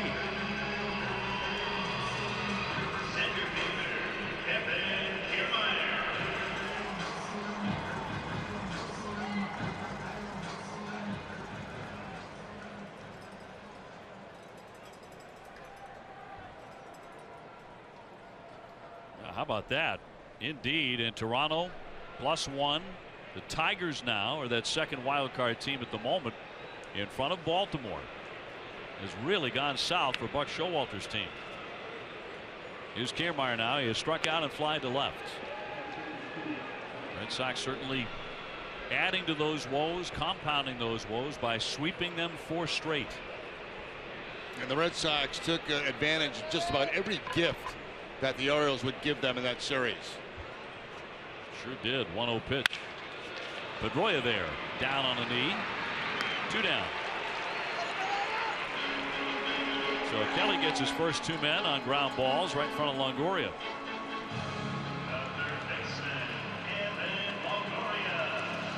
And tomorrow night, 6:10, Rick Porcello takes on Matt Andrews, the right-hander. Eduardo Rodriguez to pitch against Tampa Bay on Sunday afternoon at 1:10, and the Red Sox head for New York. Ryan Garten is throwing in the bullpen now for Kevin Cash. Longoria takes a strike. And he's 7 with that fastball from Kelly. We've seen him, since coming back from AAA, 97, 98, at times 99 with his fastball.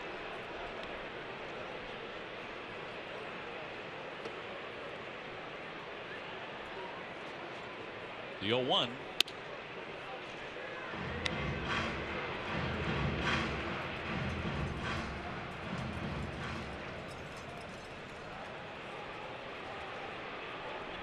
Longoria with a career high 36 home runs. That is 3rd most in club history. Carlos Pena from Northeastern University in 2007 and 2009 had the 2 big home run years for Tampa Bay, 46 and then 39.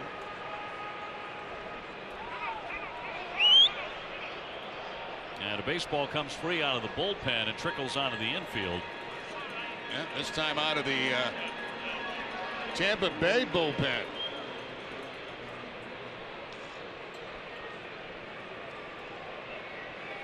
Two balls and 1 strike on Longoria.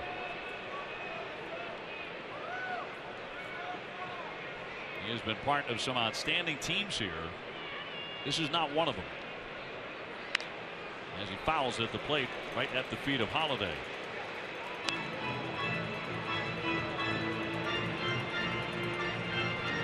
Garten and Farquhar throwing side by side in the bullpen now.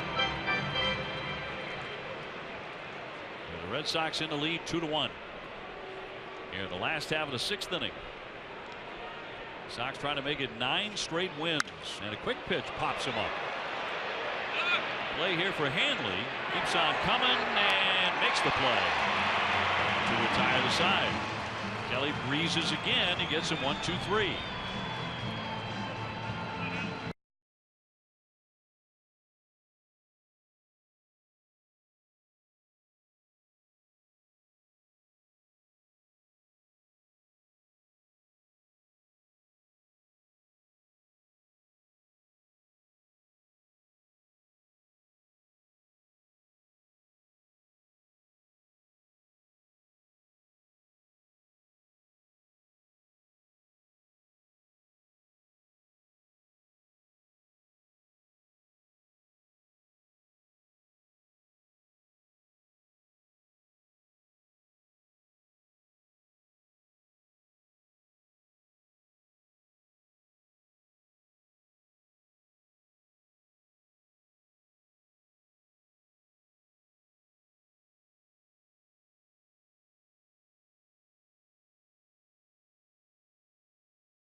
Is brought to you by Southwest Airlines.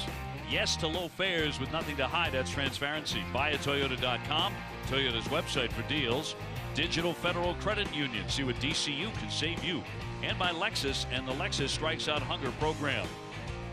Jerry Remy, Dave O'Brien, Garen Austin with you. Inside the Trop. Sox still in front 2-1. Got both of those runs in the first inning. David Ortiz. The David Ortiz era presented by Foxwoods Resort Casino. Premieres at the second annual Globe Docs Film Festival. That's Hub Week, Wednesday at 7 at Fenway. For tickets, go to globe.com/Ortiz. You can also catch the debut on NESN that same night after the Red Sox-Yankees game. Big Papi slamming a 2-run homer in the first inning. That's all the runs the Red Sox have so far. Chris Archer has now left the scene after 6, giving way to Ryan Garten. So the right-hander in. Pedroia 0 for 3. Fouls that one back. 4 times this year Garten has been called up and down to the Tampa Bay Rays. As a matter of fact, he was the last pitcher that faced Alex Rodriguez in his final at bat. He got him the ground out.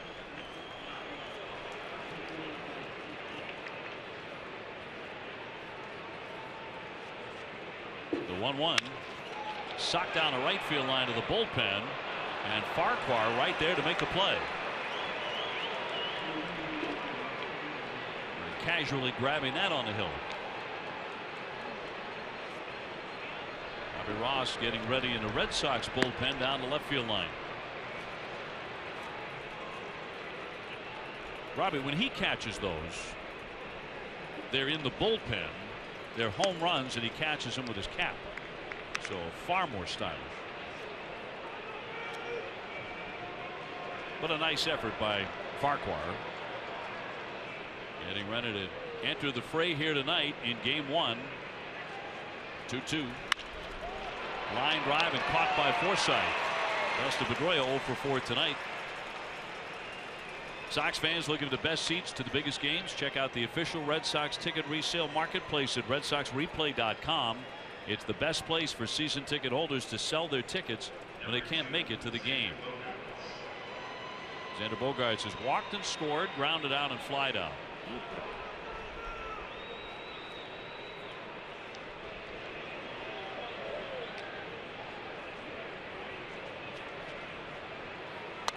First one zipped in there for a strike.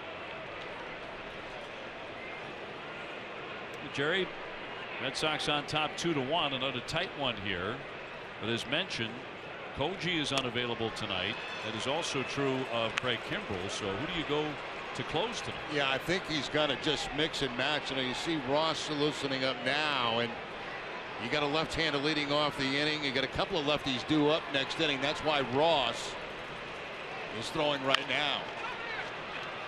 Little tapper here, boxed around by the pitcher. The throw is in time to get him on the underhand. Garten just got it there in time. A little panic, however. And they're 2 down. Yeah, you do that. When you bobble the ball like that, you have a sense to panic. And you just hope the ball ends up somewhere close to you. Overruns it, and fortunately right down in that hand so he can underhand it to first base to still get Bogaerts. That's going to be it for Garten in this one. So Cash will take him out. Of course, in the Red Sox case, they have Brad Ziegler, who has a lot of closing experience as well. They're going to bring in Evelyn here. With David Ortiz coming up, we'll take the break and be back with more in just a moment.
First pitch, David Ortiz knocks that one deep into left center. Racing back, Kiermaier is off the wall. It almost got out. David wants second. The throw is offline. He is in there with a double. Not far from another home run, which would have been his second of the ball game, but he rips the double.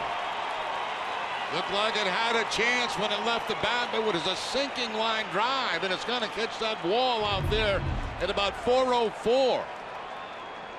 Wait around against the lefty, jumped right on the first pitch, a breaking ball. And you see Kiermaier, who's got great speed. He goes back, but he just runs out of real estate. David with his 48th double. And hustling all the way into second base. And they're going to review this play at second.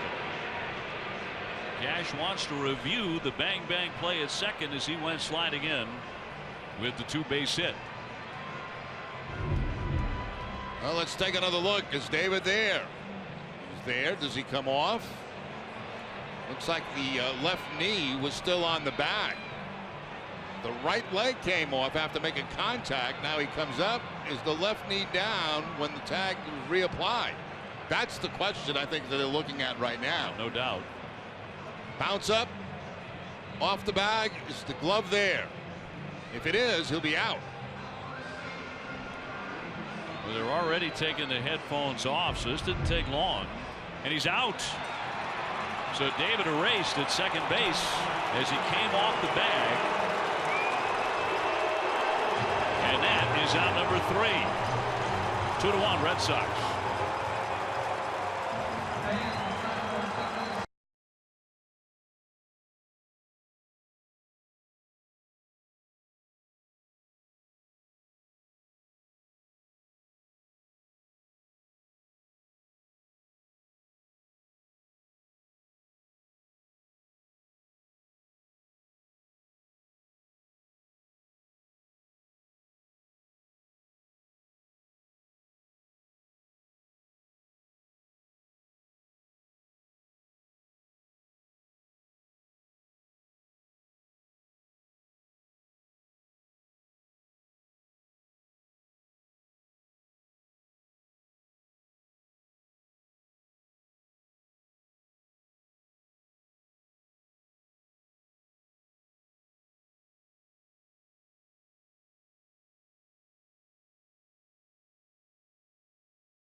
By Southwest Airlines. Yes to low fares with nothing to hide. That's transparency. Now let's take another look at the play at second base. Ortiz, and he should be trying to stretch this into a double, especially with the 2 outs. And it looks like he was in safely at first. The right leg, a foot is going to get on the bag, but watch him pop up. And once he pops up, he comes off the bag, and the glove remains on him. So the out is called on review. My favorite part is this.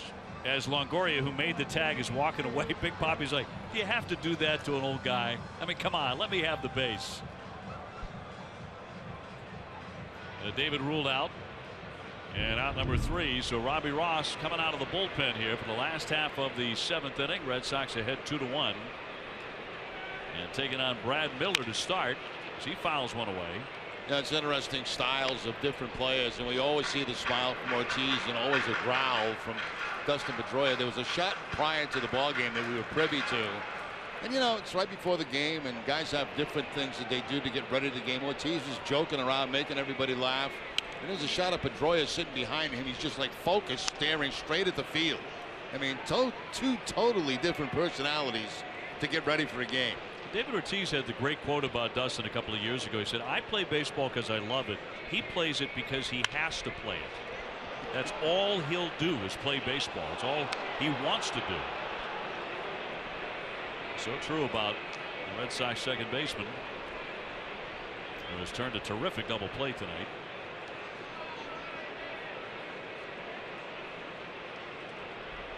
Miller with a double. He's also popped up to short.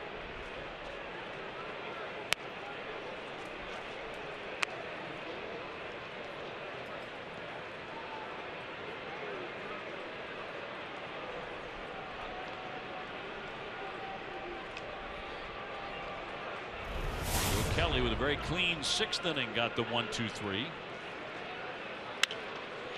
Flied into left field. Plenty of room for Brock Holt. One man gone in the seventh inning for the Rays. Mikey Matuk will be next. It was trouble for Pomerantz with a home run and a single, but Drew went 5, and he can pick up the victory if the Red Sox bullpen continues to pitch well. It has been absolutely superb here in the month of September. The Red Sox with a 0.83 ERA in the bullpen. And to jump the rope, and he got out of the way.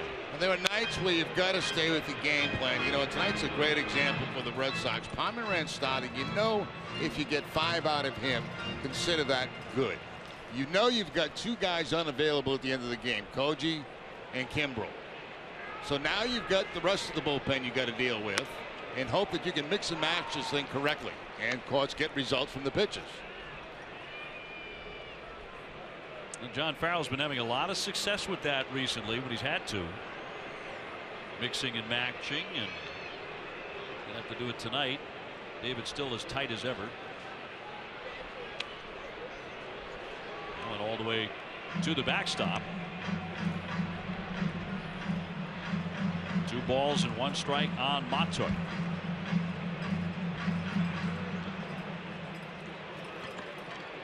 Barnes throwing in the bullpen down the left field line for the Red Sox. Hammered foul.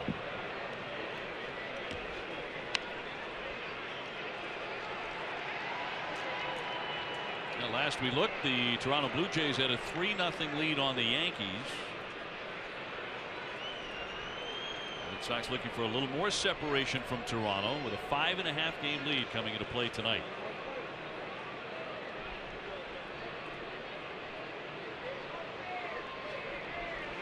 Here's the 2-2, and he gets it. He struck him out looking. Let's get out of Garrett Austin. With Brad Ziegler, and he said the team's been playing really good baseball, and it's been a lot of fun.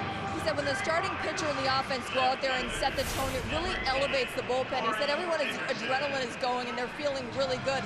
He said they have a lot of confidence in everyone, so they know whoever gets called, and they're going to go out there and get the job done.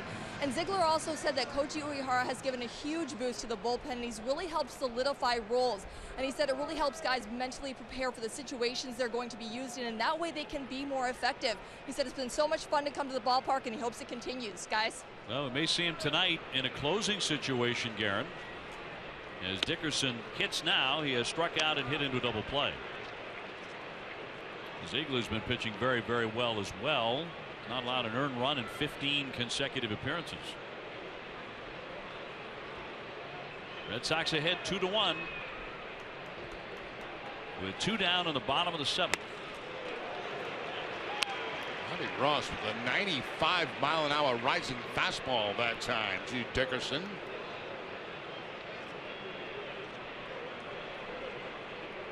That is a bullpen that has really blossomed here in the final month. I think Garen's right, you know, quoting Brad Ziegler there, that Koji's reemergence has made a tremendous difference. Fly ball well hit into right center field. Jackie Bradley on his horse. That's going to drop and bounce up over the fence, and that's going to be 2 bases for Dickerson. So a 2-out, 2-bagger, and they have the tying run again in scoring position. And way ahead of Dickerson, 0-2, and then lays that fastball upstairs. Generally, you think of lefties as low ball hitters, but Dickerson gets that high fastball that time and takes it 1 hop over the wall for the ground rule double. Out comes Farrell. And out to get the lefty wants Barnes now. Matt Barnes, for Alexei Ramirez, although they're going to pull back Ramirez. We'll take the break and be back with more in just a moment.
Red Sox first pitch presented by Joseph Abboud.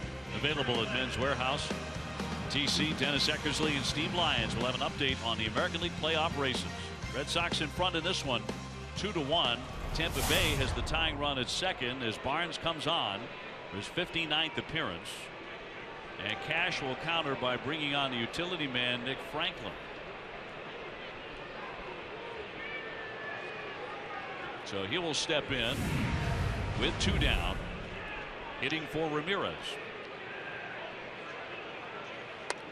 And he'll take a strike.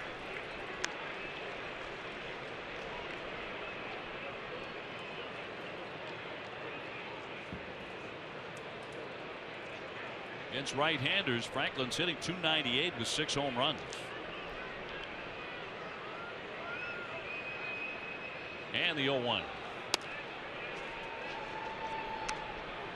A ball and a strike on the pinch hitter. Barnes becoming the 3rd Red Sox reliever to be used by John Farrell tonight after Kelly and Ross, who just gave up the double to Dickerson.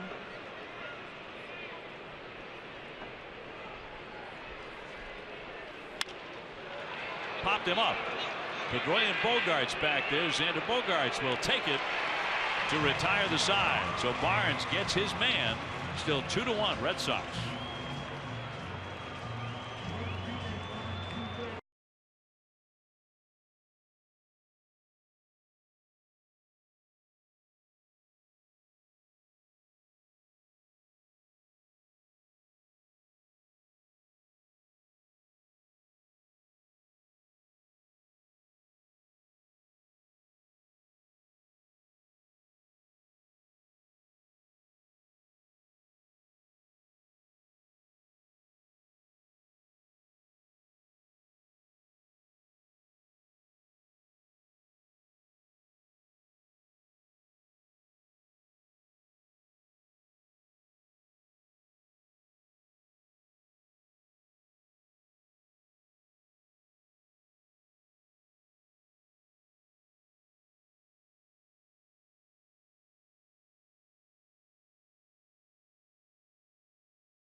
No time to keep it moving moment brought to you by Old Dominion. A little tap by Betts in the first inning, tried to barehand it in Forsythe. That's going to be a base hit.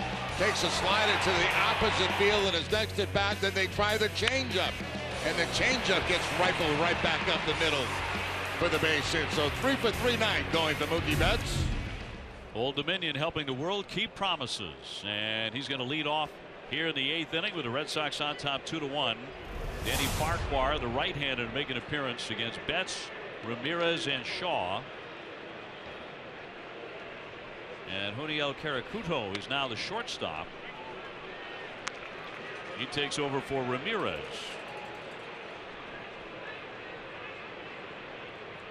Archer went the first 6, giving up 2 runs on 7 hits. And the Red Sox win it 2-1. He's going to lose for the 11th straight time to the Boston Red Sox. Although pitched very well in this game tonight, the exception of the one high and in fastball to David Ortiz. Yeah, really settled down after the first inning. He was quite effective. The 1-1. Low on Mookie.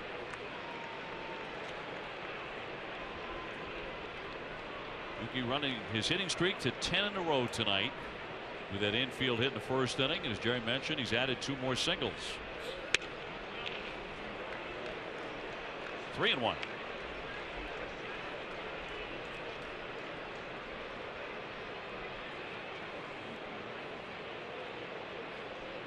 Andy Ramirez on deck. And it's inside for ball 4. The Orioles walked him a lot. He walked 5 times in that series. And he's on again for the 4th time tonight. On the next Charlie Moore Outdoors, Charlie heads to Cape Cod to go fishing with Andy Ramirez. Catch all the fun tonight at 11:30 right here on NESN. Did they catch anything? We're going to have to tune in. It was fun, but did they catch it? Well, I can imagine they had a good time. That combination. What I just gave you is a professional tease, my man. That's big league. That's big league. Now you've got to watch. Hanley with a number back to the hill. Farquhar throws an extension, drop, but he held on. Got the out. That was on the exchange. On the transfer. So Mookie is out at second base, and Hanley becomes the runner at first with 1 away. We're taking a look at that in the video to see if he did have control of that baseball. Looked like it came out awfully quick. Let's take another look. Throw by Farquhar to second base.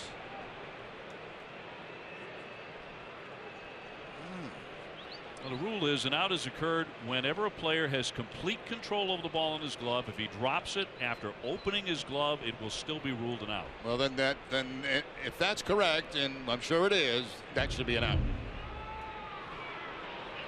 So no challenge there. Travis Shaw will take high for a ball. He has grounded out, lined down, and struck out tonight. Red Sox ahead 2-1. Another low-scoring, tight game at the Trop. That's a rule, by the way, the transfer rule that has changed the interpretation on several times in the last few years.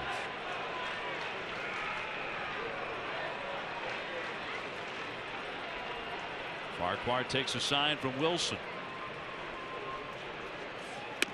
And Travis takes a ball. My only question on the last one, I mean, did he have complete control? Was that ball jumping around in his glove? That's the only question I had looking at it on replay.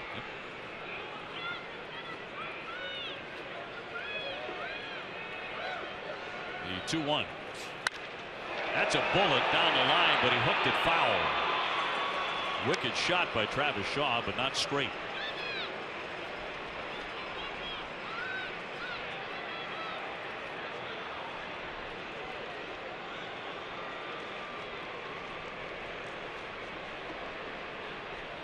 Red Sox with 8 hits, including a 2-run homer by Big Papi in the first inning. He got all of it. A lunging little dribbler here. Farquhar off the hill, fires, and in time to get him at first base. Down to second, Hanley Ramirez with 2 down. That's a good play by Farquhar, the pitcher, because, you know, a lot of times we see pitchers make off-balance throws when they feel they have to rush. He really got himself in a good position to make the over-the-top throw. Planted that back leg right over the top like he was making a pitch to first base, and got the out on Travis Shaw. That's a nice play. But it does get a guy in a scoring position. For Jackie Bradley, who's gone 0 for 3, grounded to second, a liner to right, and a strikeout. It was all against Chris Archer. Looks like they're going to walk Jackie Bradley here in this situation, take their chances with Holiday, but we may see a counter move by John Farrell. Now Holiday looking inside the dugout. You got Benintendi available. Hernandez from the left side. Leon.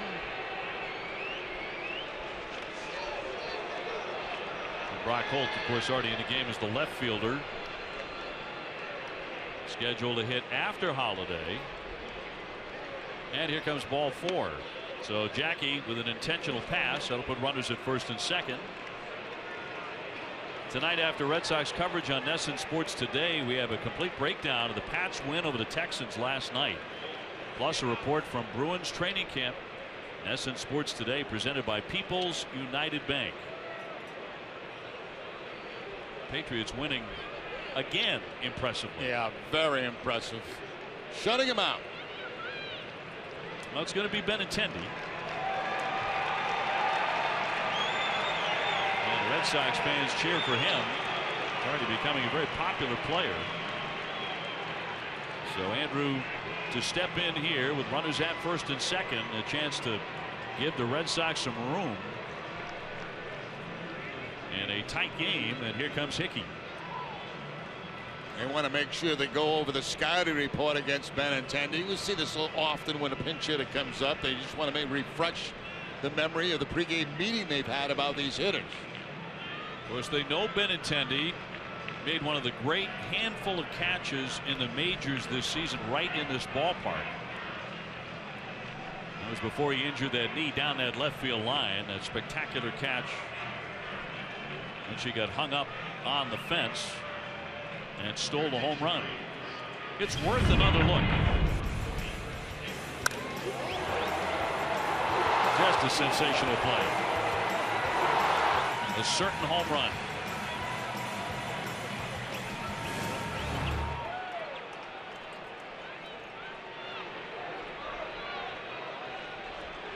So the rookie to get in. Red Sox ahead 2-1 here in the top half of the 8th inning. He takes ball 1.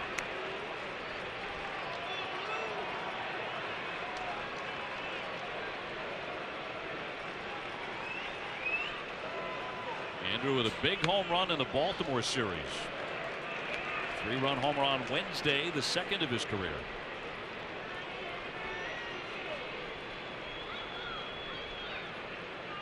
Benintendi with 7 extra base hits his last 9 games. 2-1.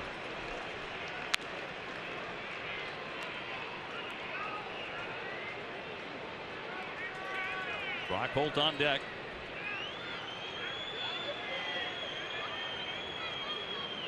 And Farquhar fires. He's gone to 3-1. Outfield very shallow in center and left field. Very tough for Ramirez to score on a base hit out there, although with 2 outs you're off on contact. Fouled back now, 3-2 on Benintendi.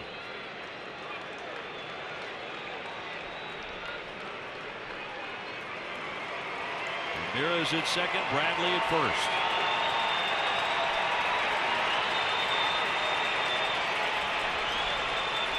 Two runners go, and he walks him. So the bases are going to be all loaded up here for Brock Holt, who does have a grand slam this season. That looks like how he tried to attack him in that at bat. He starts him with a fastball.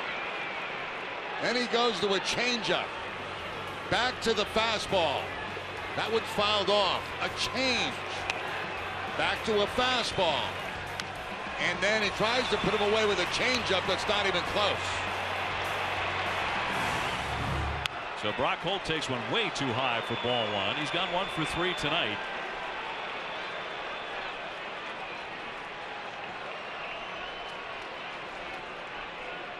Great chance for the Red Sox to expand this very, very slim lead. Popped up down the left field line. Longoria giving chase. Dickerson coming on. Longoria will make the play. A long way to go. He hauls it in. Still a 2-1 game.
Pomerantz really getting up there in innings. Went 5 and very good innings. Didn't walk anybody, struck out 4.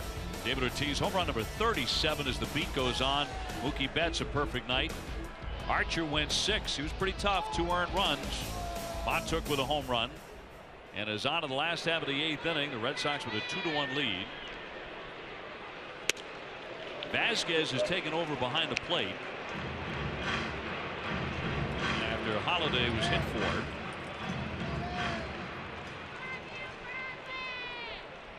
Holiday was on base twice. Really did a nice job back there on all those breaking pitches in the dirt early in the contest. Wilson looks at a strike at 96. Yeah, really, he's the reason we're still at 2-1 in this ball game. Meanwhile, Ziegler and Scott going side by side. How about the emergence of Robbie Scott, the left-hander? Yeah, Farrell not afraid to go to him in clutch situations late in the game. And a 2-1 contest. Swing and a miss. He chased that one. 97 miles an hour to strike out Wilson. 1 gone. Now that was just challenge time right there. I mean, you know, I'm ahead 0-2. I'm going to give you my best fastball. Let's see if you chase it up and out of the strike zone, and he does.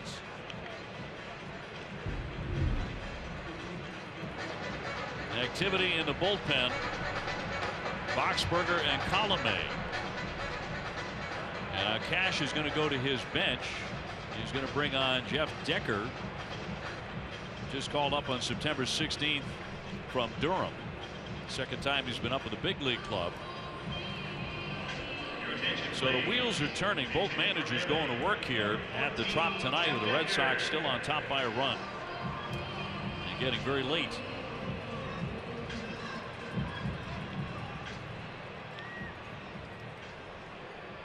So he will hit from Maile, who doubled and struck out. And this will come down to the performances of the bullpens. 1 down, base is empty. And he looks at strike 1. He started him off with a soft one.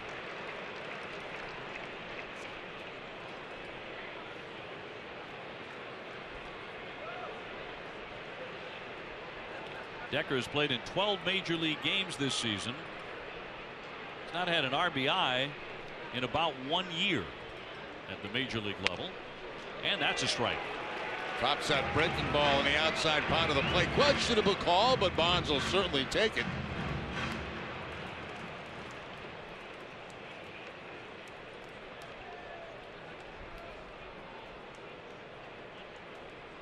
So Barnes ahead 0-2 on the pinch hitter. And he gets him. Back-to-back strikeouts here in the 8th inning. Let's go down to Guerin. OB David Ortiz is having a record-breaking final season. Now you can get free text alerts from NESN every time he is coming up to bat, as well as notice of his farewell celebrations on the road and special Poppy-related programs. Just text Poppy to 536-536. All this made possible by buyatoyota.com, Toyota's website for deals. Message and data rates may apply. OB, back to you. Garrett, thank you. And he'll be the 3rd man up come the 9th inning. After Pedroia and Bogarts, Red Sox leading 2-1, trying for their 9th consecutive victory. Logan Forsythe, the batter. Got to be careful with him with his power, the 19 homers. And you see Travis Shaw at third base right on top of the line. They try to prevent that 2-base hit in this 1-run ball game. He's almost into the outfield. Almost on the cut of the turf. A ball, a strike on Forsythe. If there's something in that direction, if it goes to the left of Shaw, it's probably a base hit. If it goes to the right of him down the line, it's a double, and that's why they get him on the line and prevent the 2-base hit.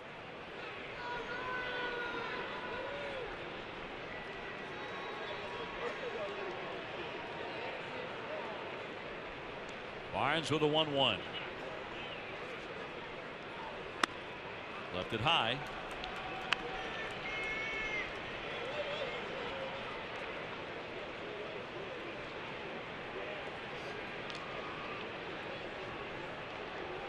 It's a heavy load for the Red Sox bullpen tonight. Pomerantz went 5 innings. And the back end of the bullpen is going to rest tonight no matter what. Koji and Kimbrel have the night off. Here's the 2-1. That just missed. That's that tough slider from Bonds, and a real good job by Forsythe staying off that. That's very tempting to swing at. Now the count really in his favor, 3-1.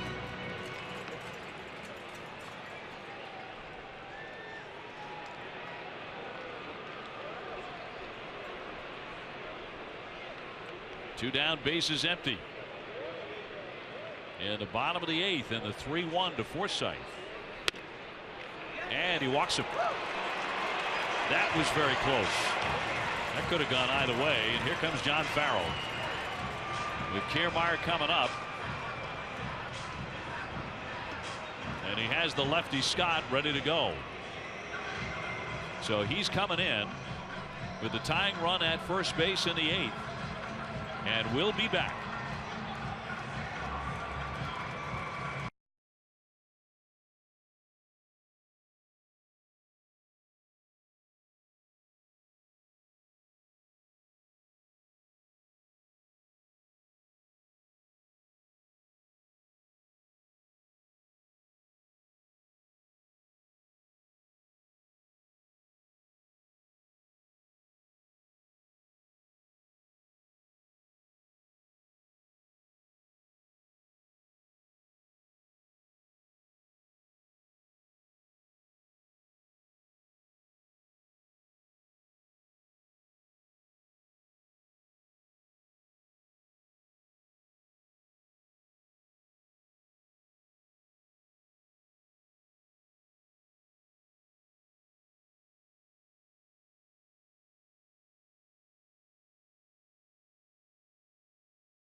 Jerry, we see what topics people can see you talk about tonight. Text your answer to 536-536. Message and data rates may apply. Well, let's just first hope we're talking about a W. Which would be the 9th in a row for the Red Sox if they get it. Scott out of the pen with a runner at first base. He has been outstanding. He started the 9th inning of Wednesday's victory against Baltimore. He struck out Davis on 3 pitches. Made his major league debut on September 2nd at Oakland. And had a outstanding 3 innings against the Yankees on September 15th as he drops in a strike.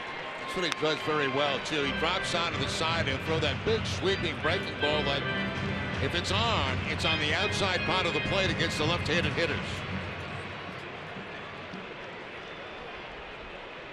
This is certainly his most important performance at the big league level in a 2-1 game in a pennant race. And there's a strike. That one almost started behind Kiermaier and still ended up on the outside part of the plate. Watch where this pitch starts and where it finishes.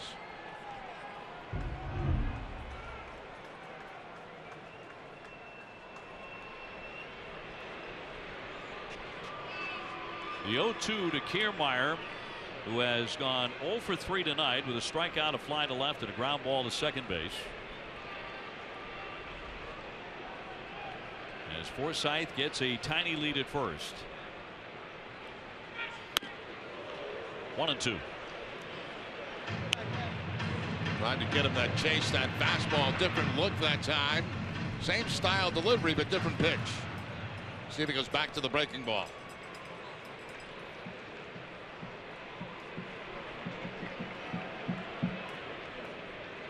Looks like he is. The 1-2 could not get him to offer at it. 2 balls, 2 strikes. Ziegler is alone in the bullpen right now.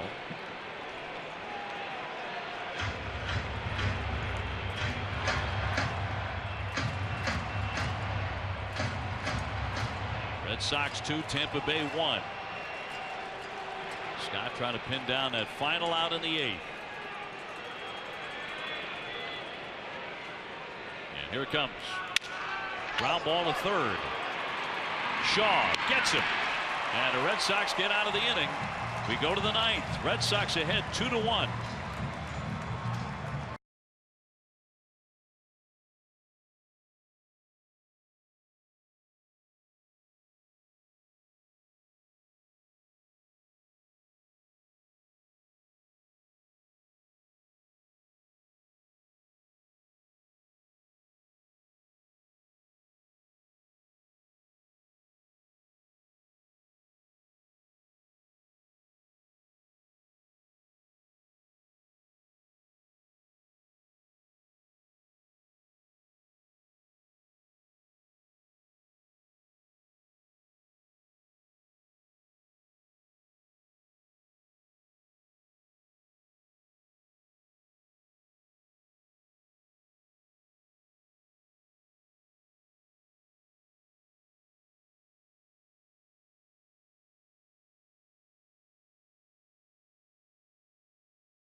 Tomorrow at 5:30, don't miss Red Sox Game Day Live, presented by DCU. TC Dennis Eckersley, Steve Lyons will preview Rick Porcello's start tomorrow Looking for win number 22.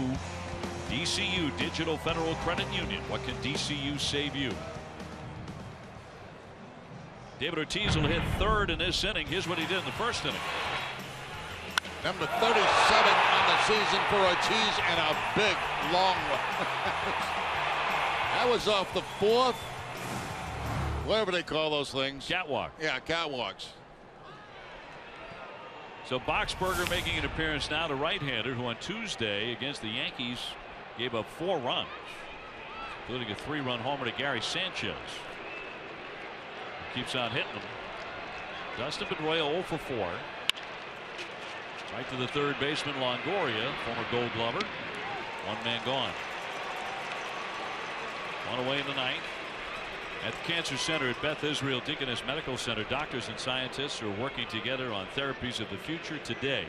From developing new treatments to delivering leading compassionate care. Learn more at bidmc.org/cancer center. Xander Bogaerts now 0 for 3 with a walk tonight.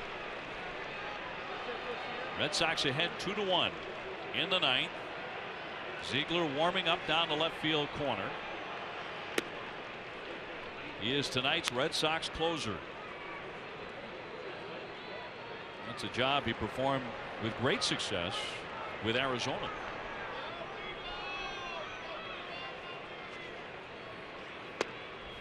In for a strike.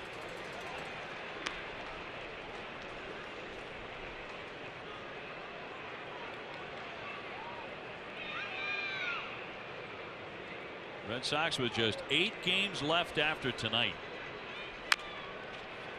Fouled at the plate to make it 1-2.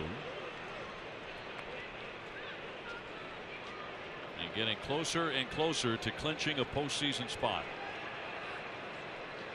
5.5 game lead at the moment.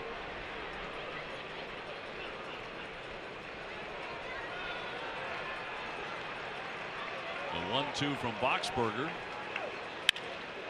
And a base hit to left. Xander Bogaerts with his first hit tonight, coming with 1 down in the ninth. That's a bad changeup by Boxberger right there. He leaves it middle in to Bogaerts. That becomes a very hittable pitch for him. Staying up in the zone. He rifles that ball back by the third baseman Longoria and by the shortstop. So it gives Ortiz a chance with a man at first base. David 2 for 2 tonight with a home run and a base hit. He was thrown out trying to make that a double. He has gone 2 for 4.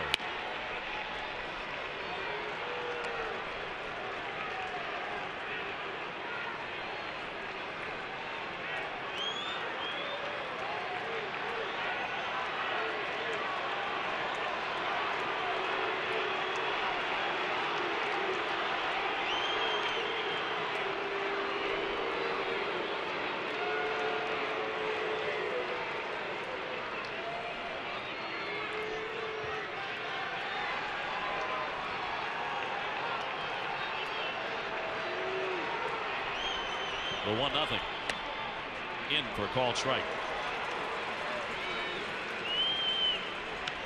David, at the age of 40, still leading the major leagues in slugging percentage and OPS.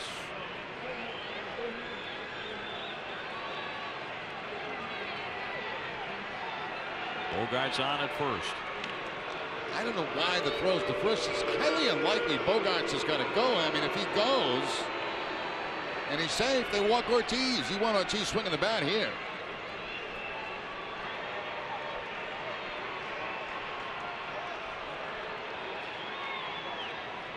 The 1-1 pitch. High fly ball to the right. But this time Kiermaier has it covered, and he's there to make the play. 2 down. Talked earlier about how guys get ready for the game, and look at Ortiz right before the game. This is focus time. He's just having a good old time. Tell me which guy's retiring, him or Pedroia. Now check out Pedroia right before the ball game.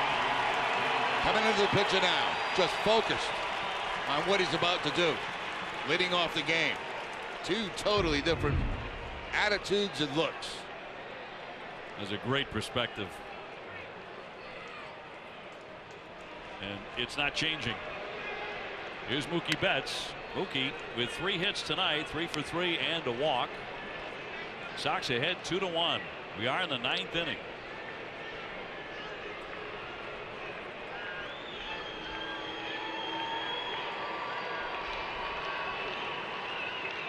Xander at first base. In there at 91 for a called strike.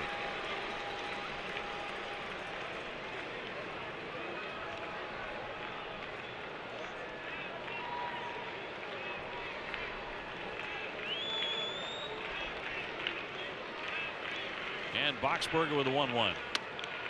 Too far inside.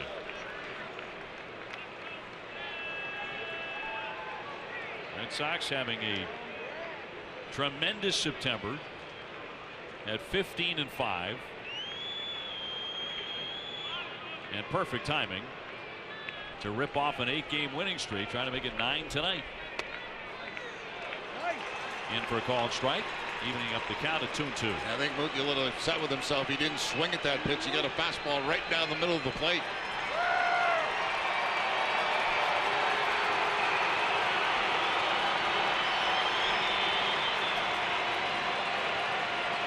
Many Red Sox fans here tonight.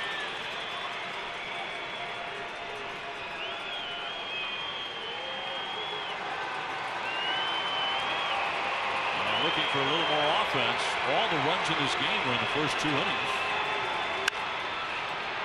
High pop into right field, and Montook is there for the catch to retire the side. No runs ahead, 1 man left. Ziegler, the closer, coming on for the bottom of the 9th.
Is going to bat for the Jimmy Fund again this year. Bob will donate $1,000 to the Jimmy Fund for every game saved.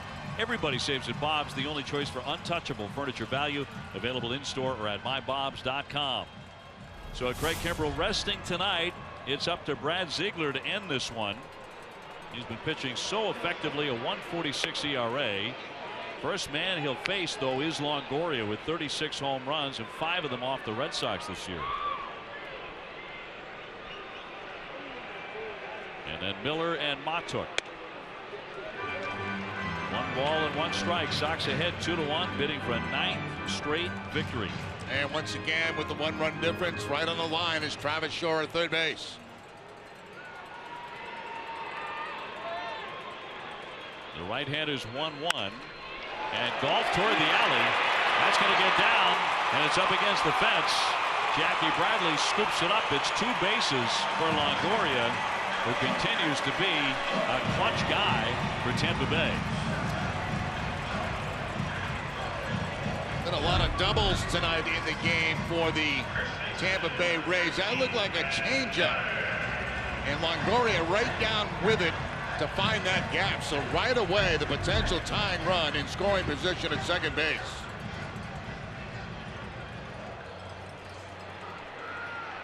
And right in front of Brad Miller, their cleanup man, has had a big season with 30 homers and 78 runs batted in. 1 for 3 tonight. And the first pitch will miss for ball 1. So tying run at second base with nobody out in the bottom of the 9th inning for the Rays.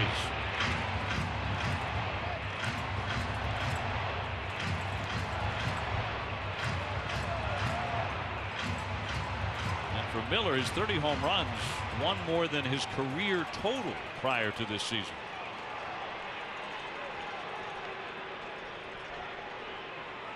And Ziegler with the 1-0. Ball 2.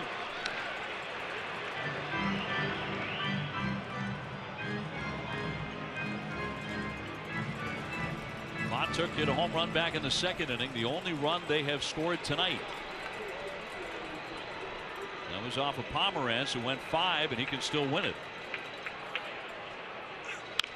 And chop foul.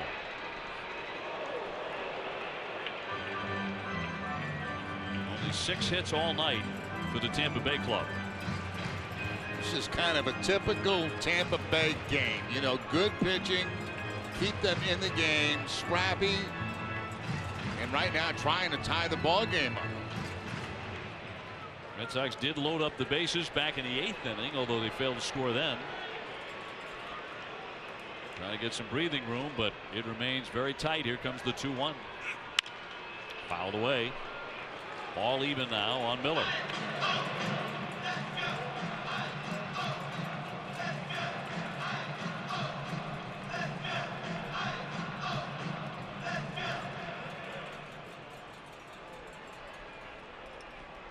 Red Sox have used Joe Kelly, Robbie Ross, Matt Barnes, and Robbie Scott.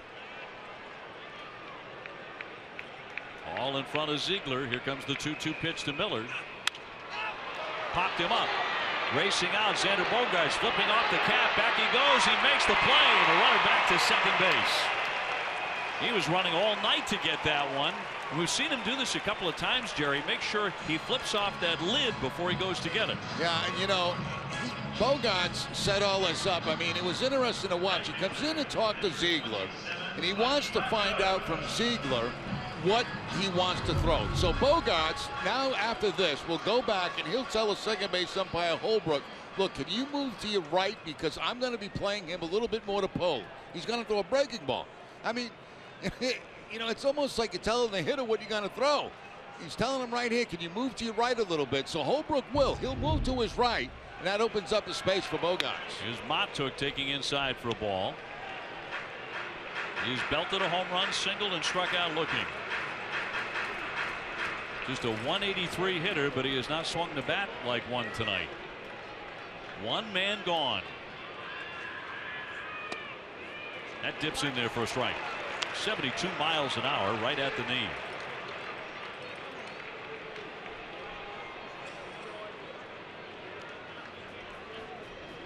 Column may get going in that bullpen just in case. We're in the last half of the 9th in the 1-1. That's a strike. That's a gift too. That's a good call for Ziegler. That ball looked to be down and out of the strike zone, but he will take it.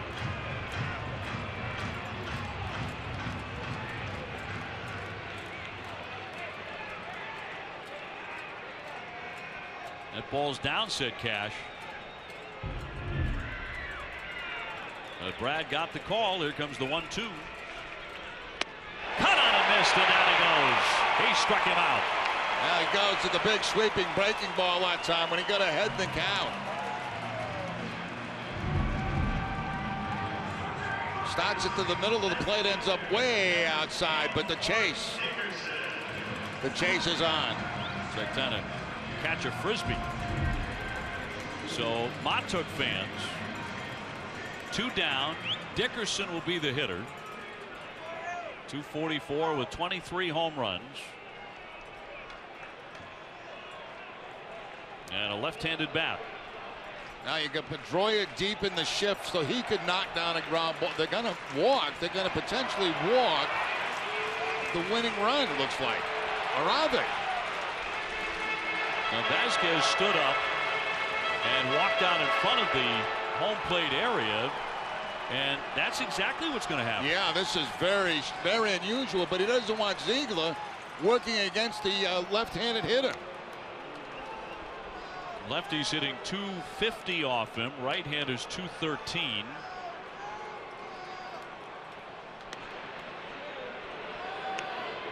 This is kind of a gutsy call right here for John Farrell. Going to put on Corey Dickerson, representing the winning run.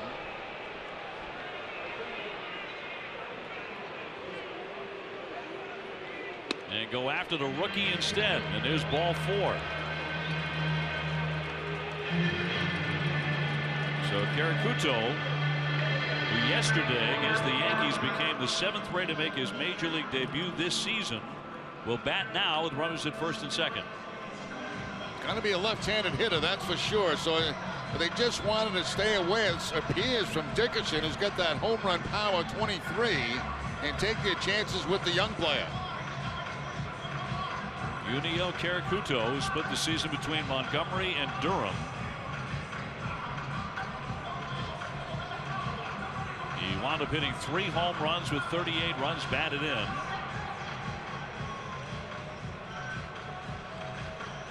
And he will hit with 2 men on in a 2-1 ball game. The Red Sox have the lead.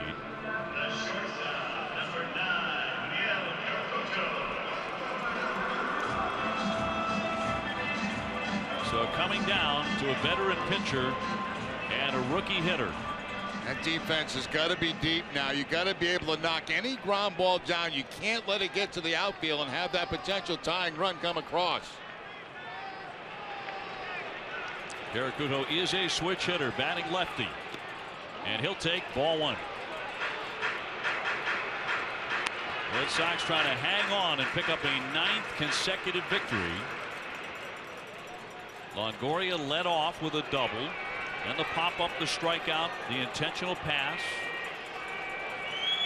and a 1-0 from Ziegler. Fouled into the middle. Taking advantage of the hitter being a little bit over anxious there as he throws a pitch down and away, and he chases it.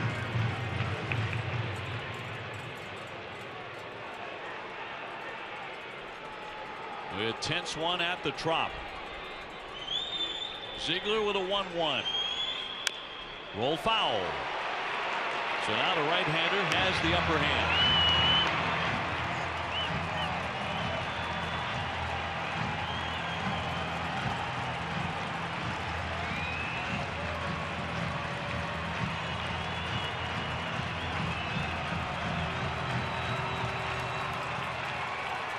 The Red Sox are rolling. Are they going to keep rolling? The 1-2. He could not entice him. 2 balls, 2 strikes. And a good block by Vasquez. We've seen Red Sox catchers today make some great blocks and save runs, and that time it saved the potential winning run from going to second base.